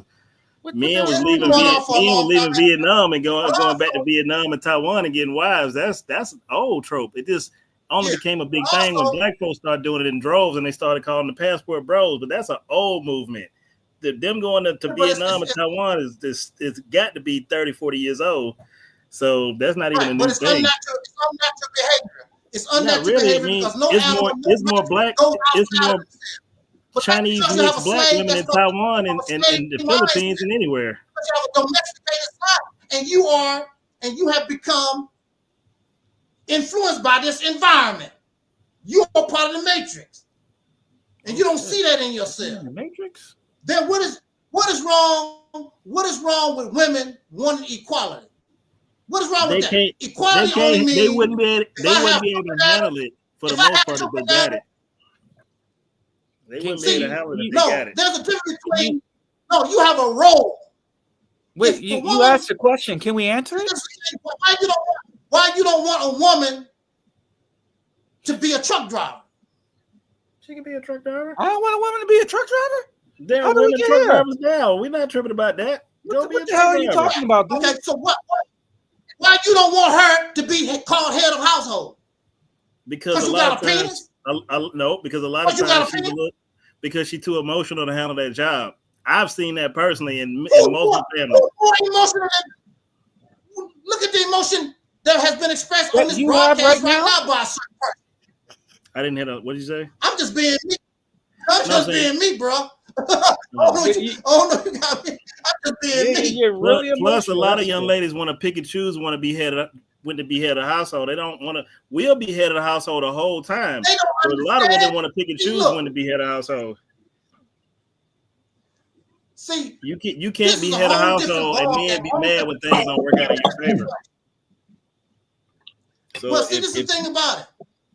You have to build your own environment and create your own roles. Have you done that? And what people are going to do. Have you done that? No, we have not done that. No, have you done that? Have you done that? No, I have What's not done your that. situation? What's your family? Are you married?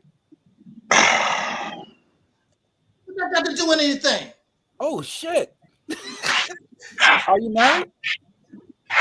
The only one that the only one that's talking crazy, the only one that's talking all outside I'm whatever. But then I know that you don't have nothing to offer because you need somebody else to speak for you. You don't have right, no. You don't have no. I read. I get it. I read. So I'm wrong. Yeah, you read somebody else's brain. Don't be mad. You read somebody else. I get jumped on for reading too, so don't be mad. Are you married? Are you married? Are you married? What ain't got to do with anything? Because we're talking about marriage. Are you married? I've been married since I was 19 years old. I'm talking about you want to let me speak? I'm talking about equality. Equality means equality means. Are you going to? No. You had your time. First of all, I need your multivitamin. Your multivitamin is off the hook. So I'm just going to start speaking over you until you mute me at this point. Because at this time, only thing that can happen is that your shirt is hot. Because your head getting tight. So I ask you a question which must trigger you. You must have a horrible family life. You already told me your mom and dad ain't shit. All those guys, ask you a good question. Are you married? Are you married? No. Oh, you're really mad. Have you ever been married? Have you ever been married? No. Well, let me tell you my situation. Can I tell you my situation? I don't care about your situation. That's not what this topic is about. I see. Don't let it make your head explode, baby. Don't pop the button on your neck. We don't need a stroke. I don't like your attitude. I don't like your attitude. You pissing me off. What do you want to do about it? I don't like your attitude. You think, what do you want to do about it? You think you smarter? You think you better? And you don't know nothing. You ain't brought nothing to the conversation. I do think I'm smarter and better than you. You ain't brought nothing to the conversation. My situation, you talk. You muted. I don't want to hear that nonsense. I don't have time. I only have a few minutes left anyway.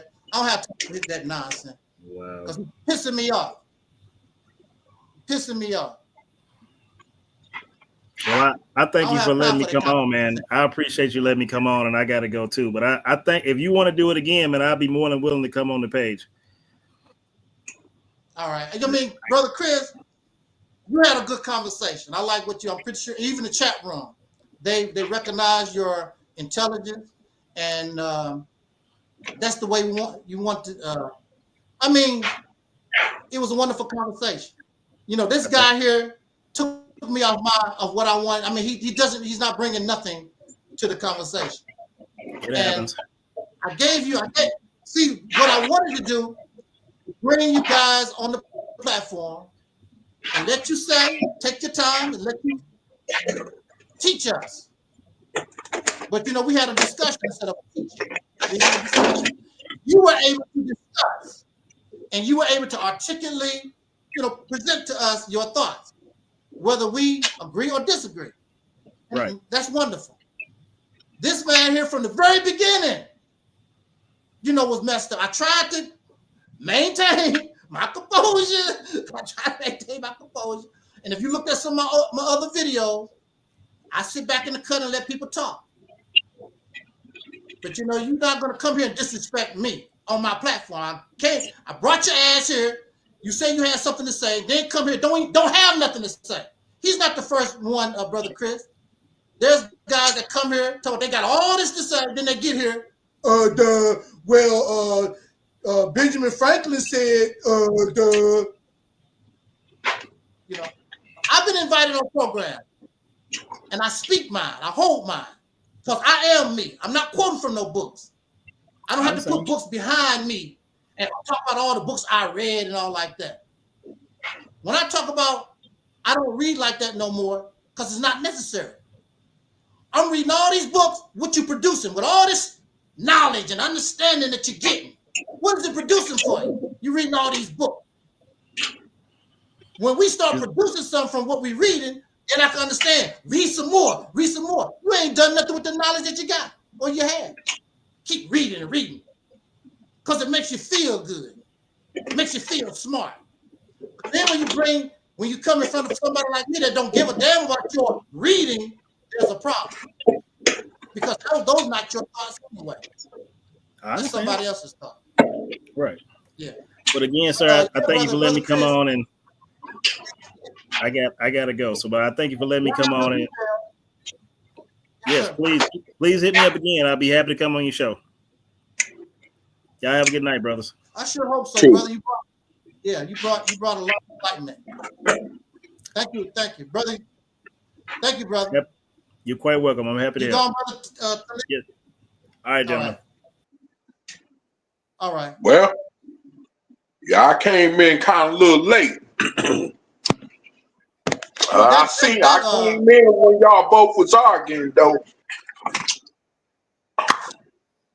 Yeah, that Negro Stephen, there was a Negro, that Steffens guy, you'll see on the playback. He was very rude and disrespectful. And then he didn't have nothing to say, Brother Taalik. He didn't have nothing to say. Whatever he had to say, he piggybacked off of what Chris said. He didn't have nothing to say. Right. But on Facebook, I met this piece of trash on Facebook, and he had all this he wanted to say. He got all this teaching he wanted to, came here and said nothing.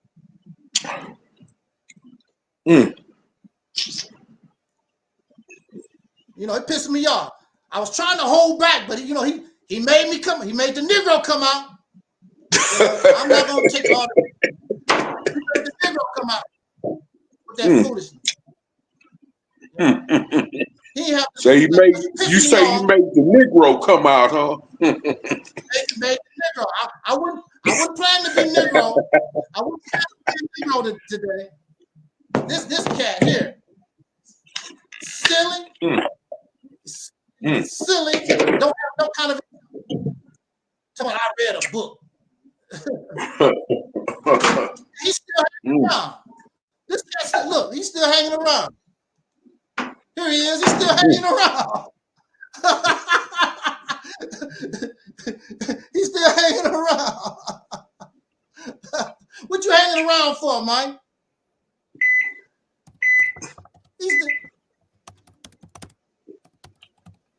said nobody won't let him talk. Okay, go ahead and talk.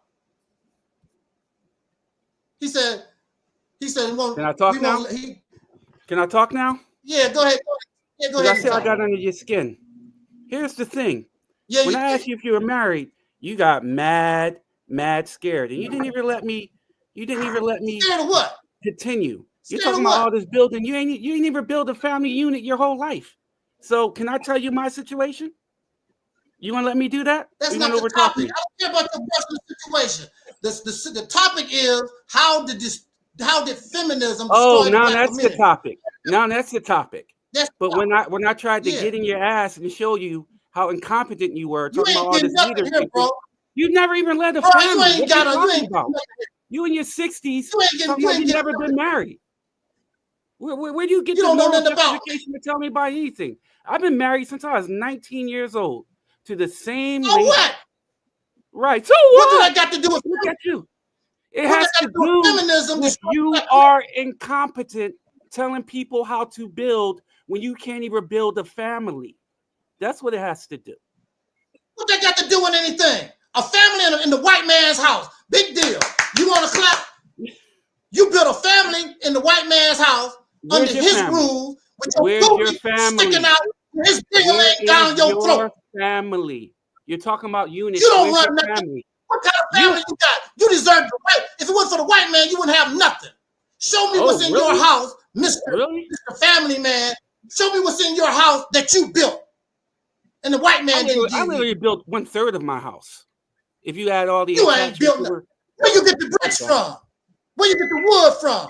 Where you get the electricity from? Where you get the rubber from? Where you get the hammer from? Where you get the nails from? You ain't do nothing. You the white man's thing. So you belong to him. You're a slave. So where's your house? Are you in the basement? The Are white you a man gave homeowner? you. Are you a homeowner? The white man. Don't make no difference what I am. It doesn't. Nobody don't. If you don't pay taxes, nobody own no home in America. So get that right. So let me get this straight. You're disqualifying people maintaining families, even though you just don't have no family. You're a slave on a plantation. You're a slave on a plantation. You don't have no that family. That button on your shirt white is man a can break slave you up right now. that needs to escape. The white man can break you up right now. That top button on your shirt is a slave that needs to escape. It needs to be free. So. You said Angel lost in the debate. There's no debate.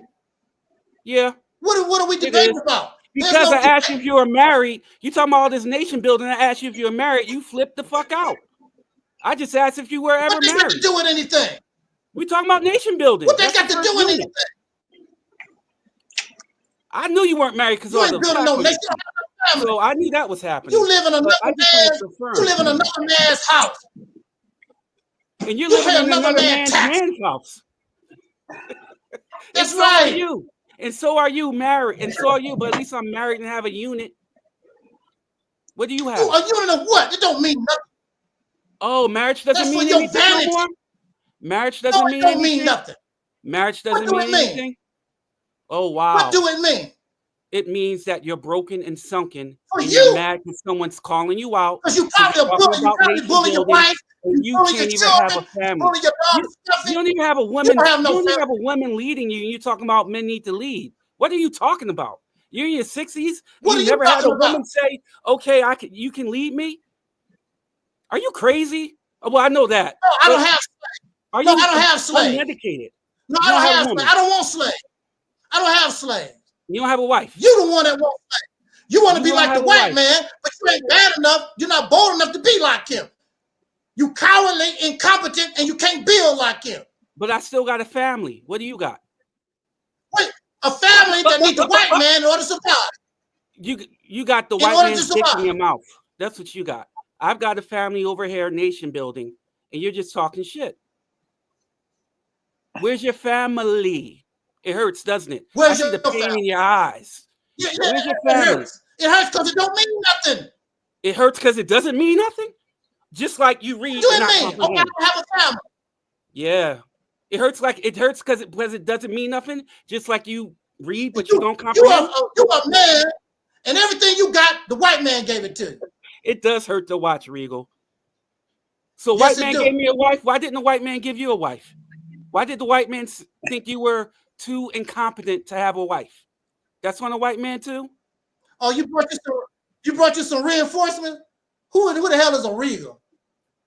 Regal is someone laughing his ass off because you're talking about nation building Right. and you've never been married. The only thing Right. you're married to is the plaque on your teeth. Yeah.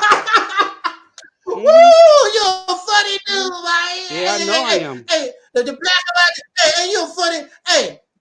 Hey, you're a funny dude. You should be You on don't the think I'm comedy funny? circuit. You know who thinks The I'm funny? black on my teeth. My wife. Hey. Who thinks you're funny? Yo, your wife? Who thinks you're funny? Yeah. I know you weren't Hey, married man. because I saw your editing. What So other- there's what no other- woman Hey, behind what you. other jokes you got?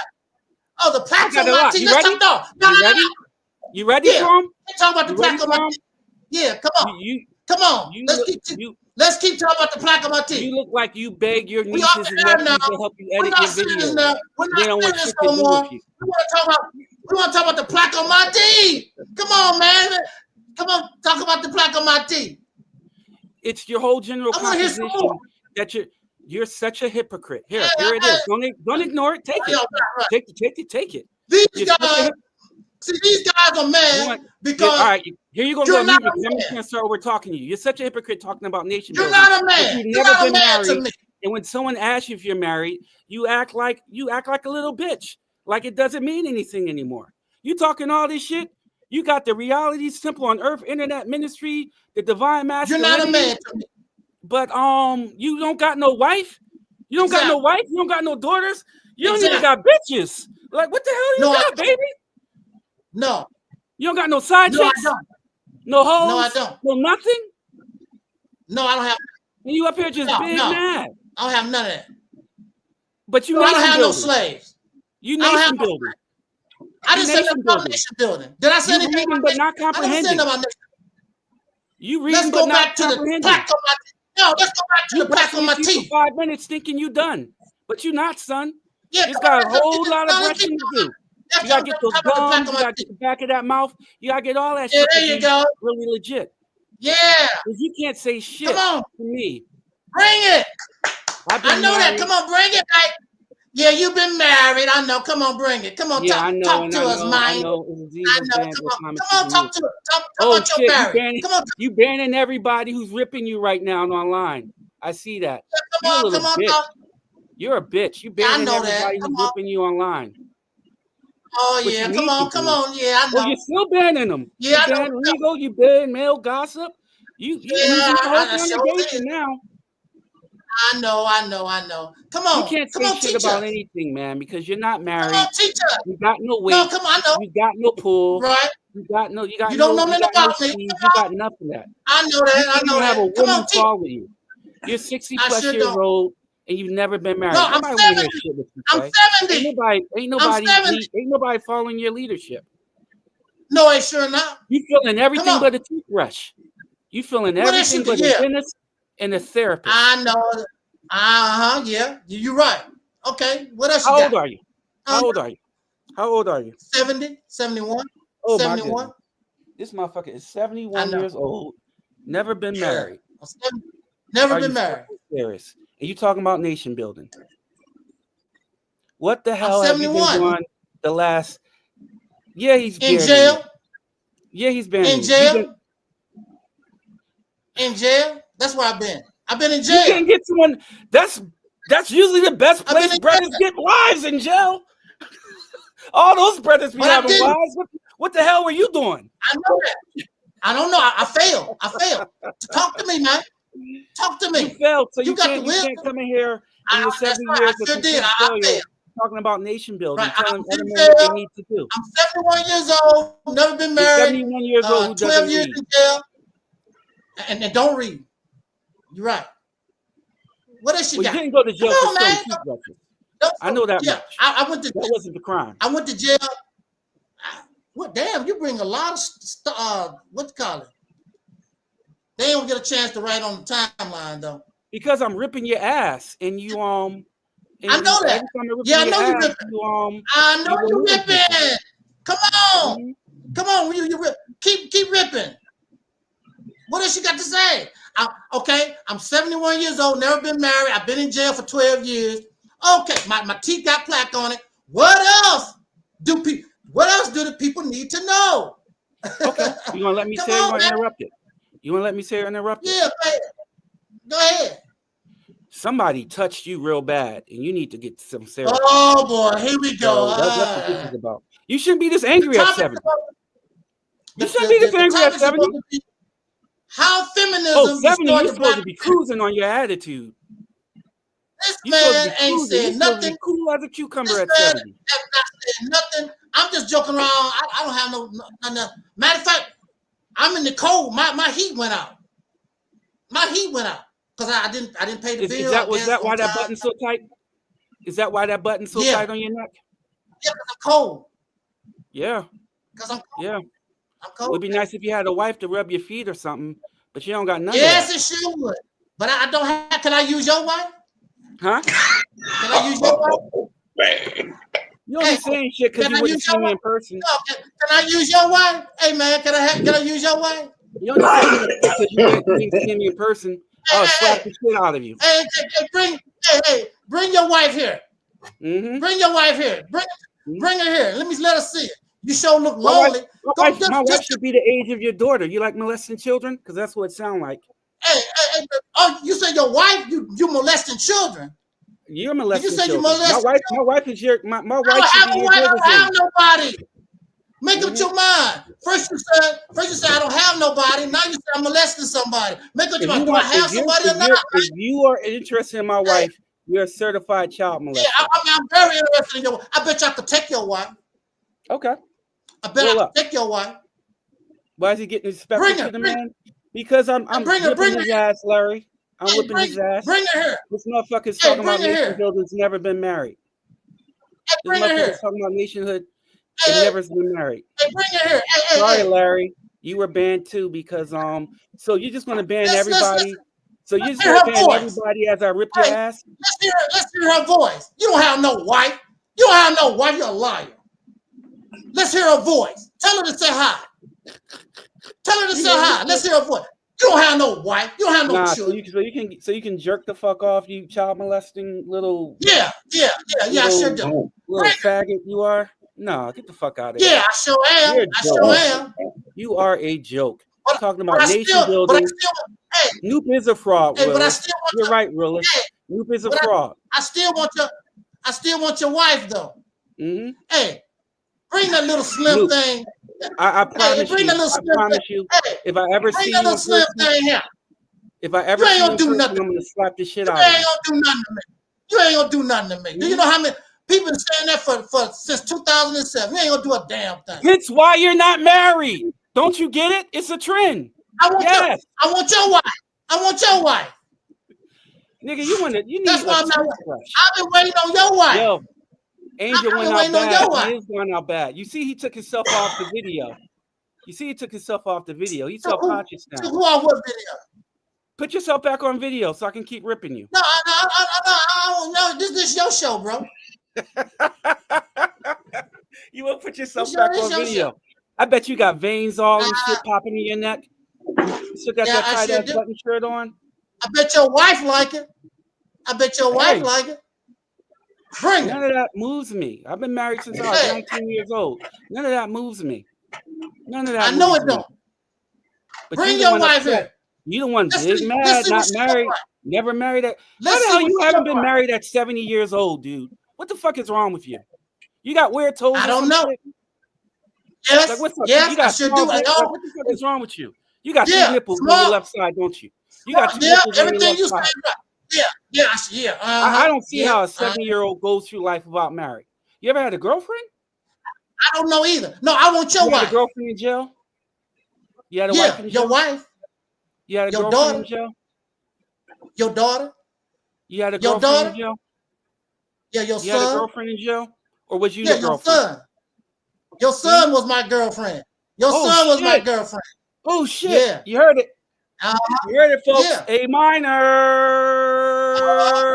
It don't make no difference. A minor. A minor. Long as it's yours, bro. Hide your kids, hide your wife. Hide your kids, hide your wife. Hide your kids, hide your wife. Come on with what else? What else you got? Live sucker free. Zay back. Hide your wife. This bull after everybody. He after everybody ass. I sure am. I sure am, sonny boy. Oh shit. Might be after you. After everything Might but a be after toothbrush? You after everything Yeah. but a toothbrush? That's what's going on? Yeah. You after everything but a This the toothbrush best guy I and books? got. Hey, I You don't just know sitting what up I'm there going with yellow teeth not reading? Hey, look. You just up there with Hey, yellow look. teeth not reading? Hey, That's look. what you doing? Hey, look, son. I can't look Just at you go because get you your took wife. yourself off the camera because you're so embarrassed I'm ripping your ass. I know that. No, I want you to have the shine. I want you to have all the shine. Nigga, your teeth need to shine. That's what you're not getting. Yeah, I know. I know. So I got a put yourself dentist back on appointment Friday. camera. You I keep got a wanting to dentist keep appointment put Friday. yourself back on camera. Yeah, I got a dentist appointment Friday. You know what? I'm happy for you. So, That's a yeah, I know step you are. forward. Now, That's a step forward. You a now- good man for having a dentist appointment. I know that. I know that. You a good man for having a dentist appointment. That takes a lot. That takes a lot of I know energy. That that. takes a lot of humility I know to that. look yourself in the face in the mirror and Yeah, say, sure. "I gotta do something shit about this girl." I know. I You know. I applaud you, man. That's the first step. That's the first How step. long you gonna We're go? gonna get you a How wife, long man. you But first, we want to take care of those teeth. We want to get you a shirt that fit. We want to get a shirt that fit. Yeah. We want to clean those Yeah. teeth. Okay. Don't teeth. You might have Okay. to grow a beard or something because you look like a broke ass Claude McDuncan or something. The dude from the Green Mile. You look like a broke ass him. This You dude might is have to lose funny about as 2 more love. pounds. Hey, man, And you wanna was get a you a funny wife. dude. You should be. You wanna get You you a should be wife. on what's that Def Comedy Jam or something. Because you know you could iron that shirt you wearing, right? You Your know teeth need to be on Deaf you Dentistry. could iron that. Hey, why don't you iron that shirt? You can iron that shirt that you wearing. Mm-hmm. You know, and get all them mustard stains off your teeth. Talk about somebody's teeth, all the mustard stains and coffee grains off your teeth. Oh, it's You do my drink teeth coffee. now. Oh, it's Hey, my you, teeth you now. do drink coffee. I know you got coffee stains all on your teeth, that ragged ass Oh, it's beard. Go to a real barber. Go to a real barber. The ragged ass curtains you got on the wall. 30 How years old a is the curtain? hypocrite. Hey, He is a hypocrite. They look like, they look like, What's your name? Hey. What's your name? I've been bald since Onyx. You've probably been bald since your hairline went away. We are not the same. You been what, man? I've You been been what? bald since Onyx. You have been bald since your hairline went away. We are not the same. No, we should not. I see you We keep should banning not the people. same. I see you keep banning people. damn who telling you getting your ass ripped. You It mad don't soft, make no difference. huh? I put some of that corny. Only thing that makes a difference right now is that Yeah. tight ass Go button ahead. up shirt you wearing. Talking about you. I know some that. band. Come on. Come on. Let's see who you banned. You banned 1, 2, 3, 4, 5, 6, 7, 8, 9, 10, 11, 12, 13, 14, 15, 16 people. Damn. Because I've been I'm ripping on a your ass. roll. Mhm. I know you have. I Mhm. know you have. What else you got? Joshua, don't comment. He's going to ban you too. See? You just banned Joshua. And you love it. You love it. Yeah. So Come you're a on nation with of it. one? What else you got? You're a nation of one. Come on. That's it. Yeah, I am. I am. I'm a nation of one. I'm proud of it. Mm-hmm. Come on, you got some more. See, I would talk about you like that, but see, the topic Isn't that was crazy, Judah? Judah, hide your how kids. feminist. Judah, hide your kids. Shut up. Yeah, This is my show now. Judah, hide your kids. Hide your kids. Yeah. You keep banning. So, Liv, you keep still banning here? people. Yeah, Yeah, they I'm keep still coming in. here. You listen to all this nonsense. He loving it. You know I don't have nothing else to do. Of course, you don't got nothing else to do. Your name Angel Newton, and you 71 years old. Yeah, right. I'm 71 years old. You 71. Actually, I'm 80. Actually, 80. Your teeth look like they're 80. I know. They dentures. They dentures, sir. I forgot to put them in that cup this morning. David said, Eric, They leave me dentures. out of this shit. David, don't comment. He's going to ban you, David. He's going to ban you. You see, you took his picture off. You don't want to see. You banned David now. Put your camera back on. How am I on your show and you got your camera off? This is my show now, motherfucker. Give me my next guest. Go ahead. You shut up and be my co-host. Give me my next guest. Because you don't know what the fuck you're doing at 70 years old. Not married. Give me my next guest so I can talk to. I took over your show, bitch. Give me my next guest. Hey, why your lip look like a beaver? What? Why your lip look like a beaver? My lip looks like a beaver? Like a beaver, yeah. Nigga, I don't know. Who's watching? You watching National Geographic? What the fuck is going on right now? What the hell's going on right now? Why you looking like a beaver? I don't understand. Explain that. Explain Why your you got joke. all the wrinkles in your shirt? How you gonna talk about somebody's shirt and look at all the wrinkles in your shirt? I bet you can't even fasten your top button. Go ahead, try. Hey, go ahead. Let's see you fasten your top button. I bet you I can unbutton mine. Get online. Unbutton your top button. Put your camera back on. I do it in a little while. You don't know how to do it? Damn, you got a lot of trolls. Put your camera back a lot of trolls. Kamikaze. Don't comment. He's just going to ban you. Put your camera back up on your show. This is your show. Oh shit, he just called you the Black Joker. Oh my goodness. Yeah. Put your camera on your show. Don't be a bitch on your own show. Camera. This is your show. And I'm asking you to put the camera up. I'm getting ready to get serious now. You ain't serious. Ain't nothing goddamn serious about someone doing this, obviously from his mom's basement or somebody's basement. Yo, how about you do this? How about you put on somebody so we can both talk shit about you? Let another guest on. Because I'm getting bored ripping you by myself at this point. You're not saying nothing. I don't got it. What are you saying? I'm not saying anything because I can't rip your ass because you're not on camera anymore. You're that embarrassed on your show. I took you off camera. I took you off camera on your own show. I took you off camera on your own show. I'm going to be serious. Now, we tried to be serious. We tried to talk. This knothead, this idiot, couldn't do it. This is the best he can do. So I'm entertaining him because he cannot speak articulate. He has no mind of his own. So I'm going to entertain you in the manner that you're used to. That's really wild. That's really wild when you have to speak out and enunciate that hard. You're being an idiot. That's crazy English right there. I'm not articulate. You're not articulate. You're not articulate. Let somebody else come on camera. I'm not going to let nobody do nothing.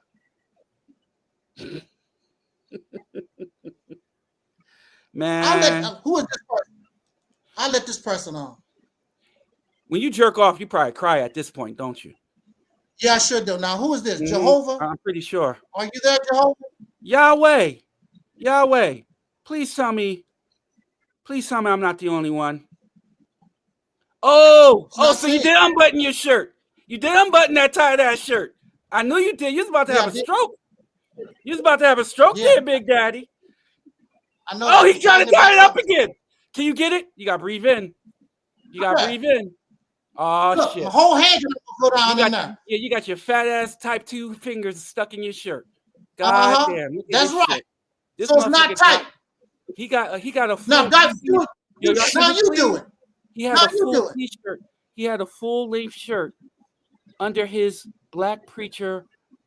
Oh my goodness. I can't believe I just seen that. You really don't got a wife. Oh, he took himself off camera again.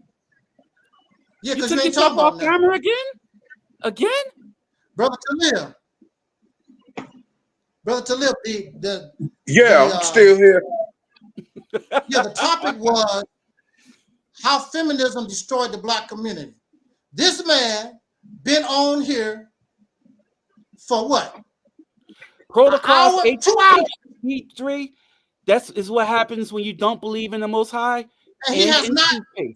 I agree, Pro Tools HD3. Go ahead, kick him off.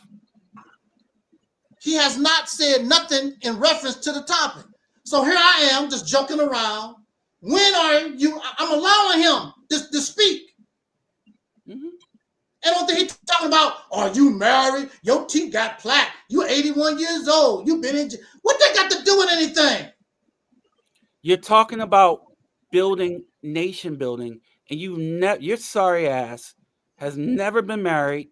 I never said nothing about nation building. Where you get that from? Brother Taalik. Yeah. I don't talk about nation building. Tell this man that, this idiot. Tell him I do not talk about nation building. Where he getting that from? That's not his platform. He don't come from that type of platform. What's his platform then? What's your platform? What's your platform? You don't want to know. What's your platform? What's your platform? It certainly ain't mental. It certainly ain't mental or dental hygiene. It's not that. So let's keep on. Well, I'm done. Like I say, thank you everybody for joining us, and thank you, Brother Taalik, for joining us. Unfortunately, you're a bitch who let someone take over your platform. That's what you are. You're a bitch who let someone take over your own show.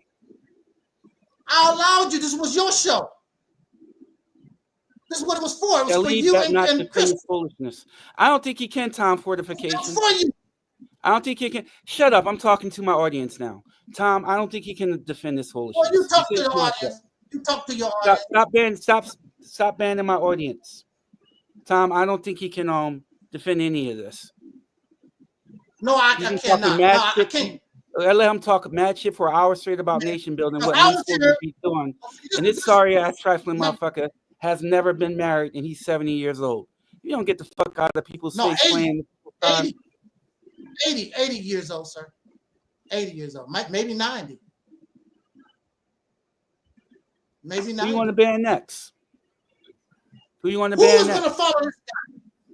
Let's see. He's a follower. This man is not no leader. 1, 2, 3, 4. You ban time fortification, 7-day revelation, protocols, Hebrew truth, hip hop, dollars, don't be shy, kamikaze, Matt Burns, David Jackson, Judah Barrett, Joshua Tree, Mission, Common, Hardy, Time 12, TC, RTRTR, Realist, Larry, Terry O'Ville, Ticketed, Looper, The World Above, Fert, Wiser Than Most, Mel Gossip, and Regal. You banned all of these people because I started ripping in your ass. You're a nut. I know that. You didn't rip nothing. What did you rip? You didn't say nothing. Your incoherent, logical rant you went on talking about nation building when you're 70 plus years old and never been married. What the hell is wrong with you? What the hell is wrong with you? What's wrong with you? Damn. What did the last person do to get banned? They didn't even say anything. Oh, you're just on a roll at this point. You're just banning everybody. Exactly. Well, since it's my show, put somebody on so I can talk to him. Because you don't got no fucking sense. Here we go. What do you want to talk about, Farrakhan? This is my show now. Yeah, go ahead. What do you want to talk about, Farrakhan? You got to unmute him probably. No. But he's going to have to cam up. He's not going to say anything. Come on, Farrakhan, cam up. And maybe we can bring this, maybe you can bring a real conversation. They're not going to do it. Who the hell is that on the back wall? What group is that? I really want to know. Who's that on the back wall? Who's that on the back of the wall? Who's those ladies on the back of the wall?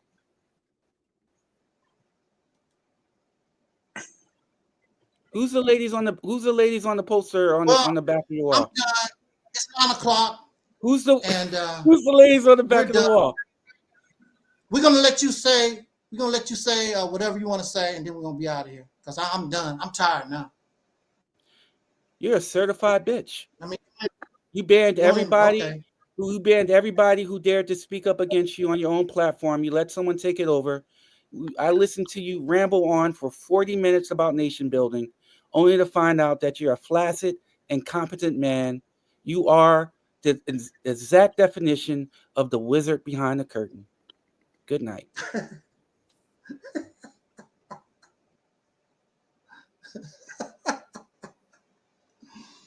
Oh, wow. Woo! Had a little fun. Had a little fun.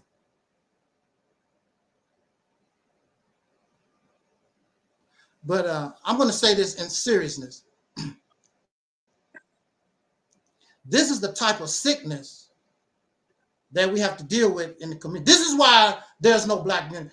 What do me being married, what do my teeth, what do my shirt, what do they have to do with how feminism destroyed the black community? And we still did not learn how.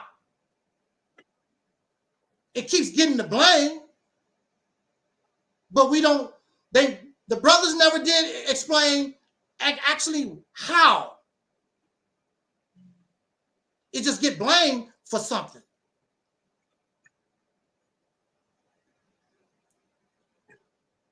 But this is the brainwashing. This is what we have to deal with in this society. If I'm going to blame the white man, I'm going to break it down how the white man did this and how the white man did that. If feminism is the reason behind this and that, you should be able to break it down. We did not hear that tonight.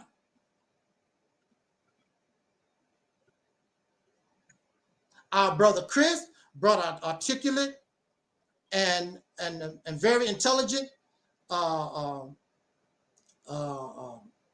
commentary and expressed his views in a civil manner. But we have a lot of other people just like this guy, and I entertain him to the fullest. Give him an opportunity to stop embarrassing himself. But he wouldn't, because he don't know nothing. He's getting his information from somebody else that he believes. It's just like when people quote the Bible and the Quran. They have no mind of their own.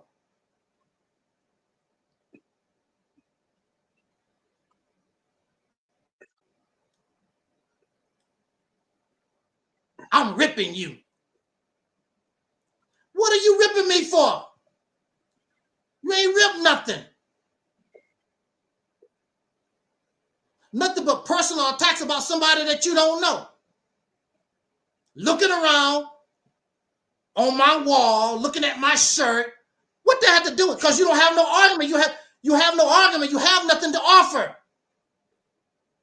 I never talk about people's shirt.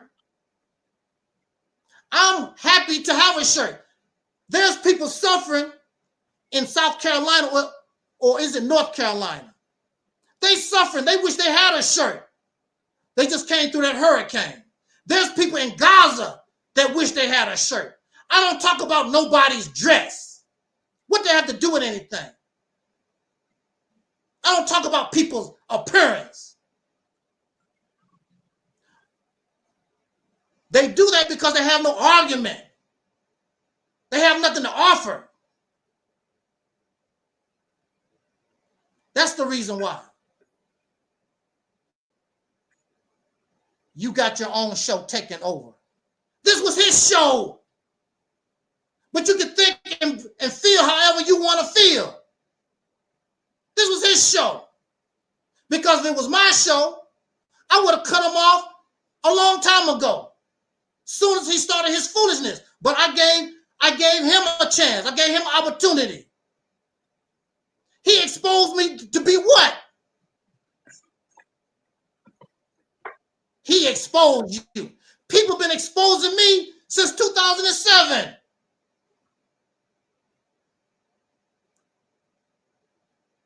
Didn't expose. You didn't rip nothing. Didn't expose nothing.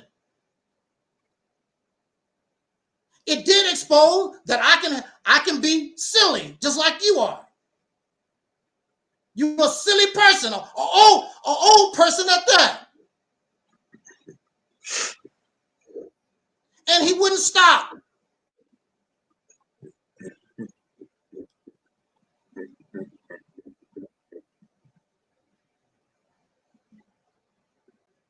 And he wouldn't stop.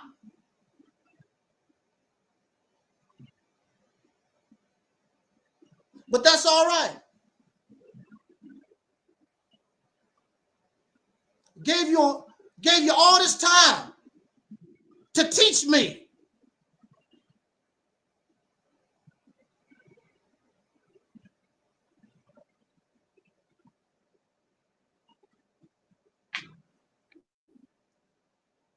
I gave you time to teach us. And then you brought all these trolls.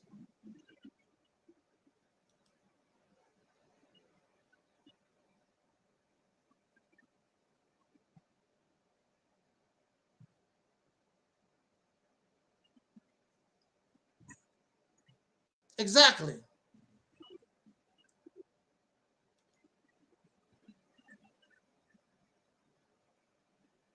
Exactly. Too childish. And maybe I should not have, but I got childish with you.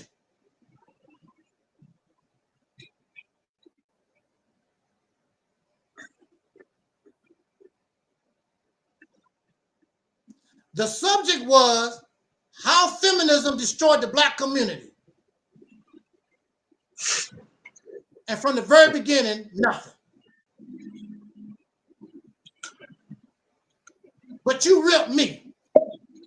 How you ripped me when you are the one that brought the topic and couldn't even explain it? He couldn't even explain the topic. But you ripping somebody. Then they got all emotional when I said that woman's work is slavery, because that's what it is. It's called domestic work.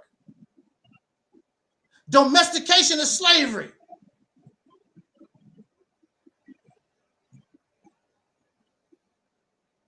I thank you for the views. I thank you for the views. I thank you for the attention.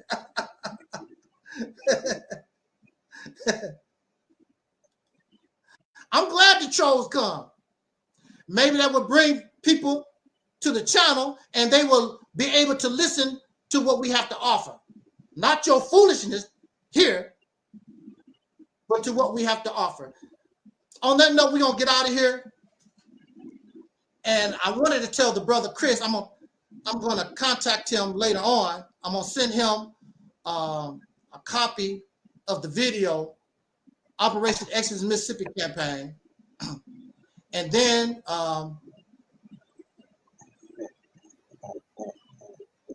he can come back and we can talk about the Mississippi campaign. And I'm going to send him a copy of our Soul Liberation Day message. Brother Taalik. Yeah. When you get time, I don't know if you want to. I wanted you. I'm pretty sure you said that you had listened to the Soul Liberation Day message. Yeah. Because I wanted you to, give a response if you want to one day. When you want to do this? Whenever you're ready. You talking about on another day or right now? On another day. Now, if you wanted to do it, if you think you could do it now, we could do it now. Let's do it. Let's do it Friday. Huh? Let's do it Saturday night. I say Saturday night would be cool.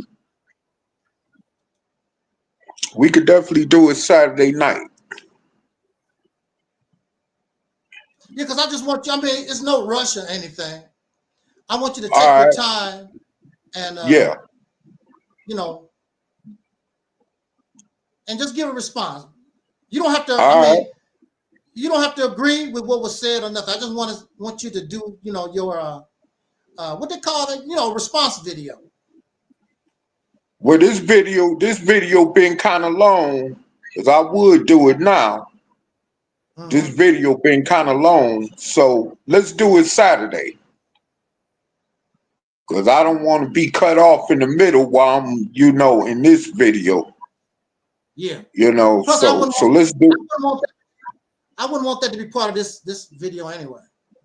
Right. Matter of fact, when I re-upload this video, I'm going to take this guy out of it. I'm going to cut him out when I re-upload it. I'm gonna take all that out of it. That's foolishness. When I re-upload it. So just send me a text and email letting me know what time you want to do this Saturday night. Because I'll be available after 1 o'clock Saturday. Okay.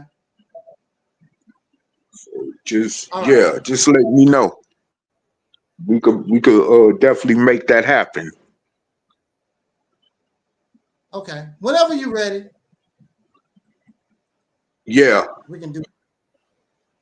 So on that note, we're gonna get out of here because I'm tired and I'm cold. Like I told you, my heat went out. It's colder than the mother in here. But the show must go. The show must go on. So I said I'll go ahead and still do the broadcast. But it's colder than the mug in here. Yeah, the heat went out last night. Repair people won't come out till tomorrow sometime. Yeah. On that note, thank everybody for listening. I apologize for the foolishness. Y'all know I don't roll like that. I just want to entertain this idiot, get him some shine, and just like our ancestor Don Cornelius used to always say in parting, we wish you love, peace, and soul. And we are Audi 5000.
Yeah, whatever.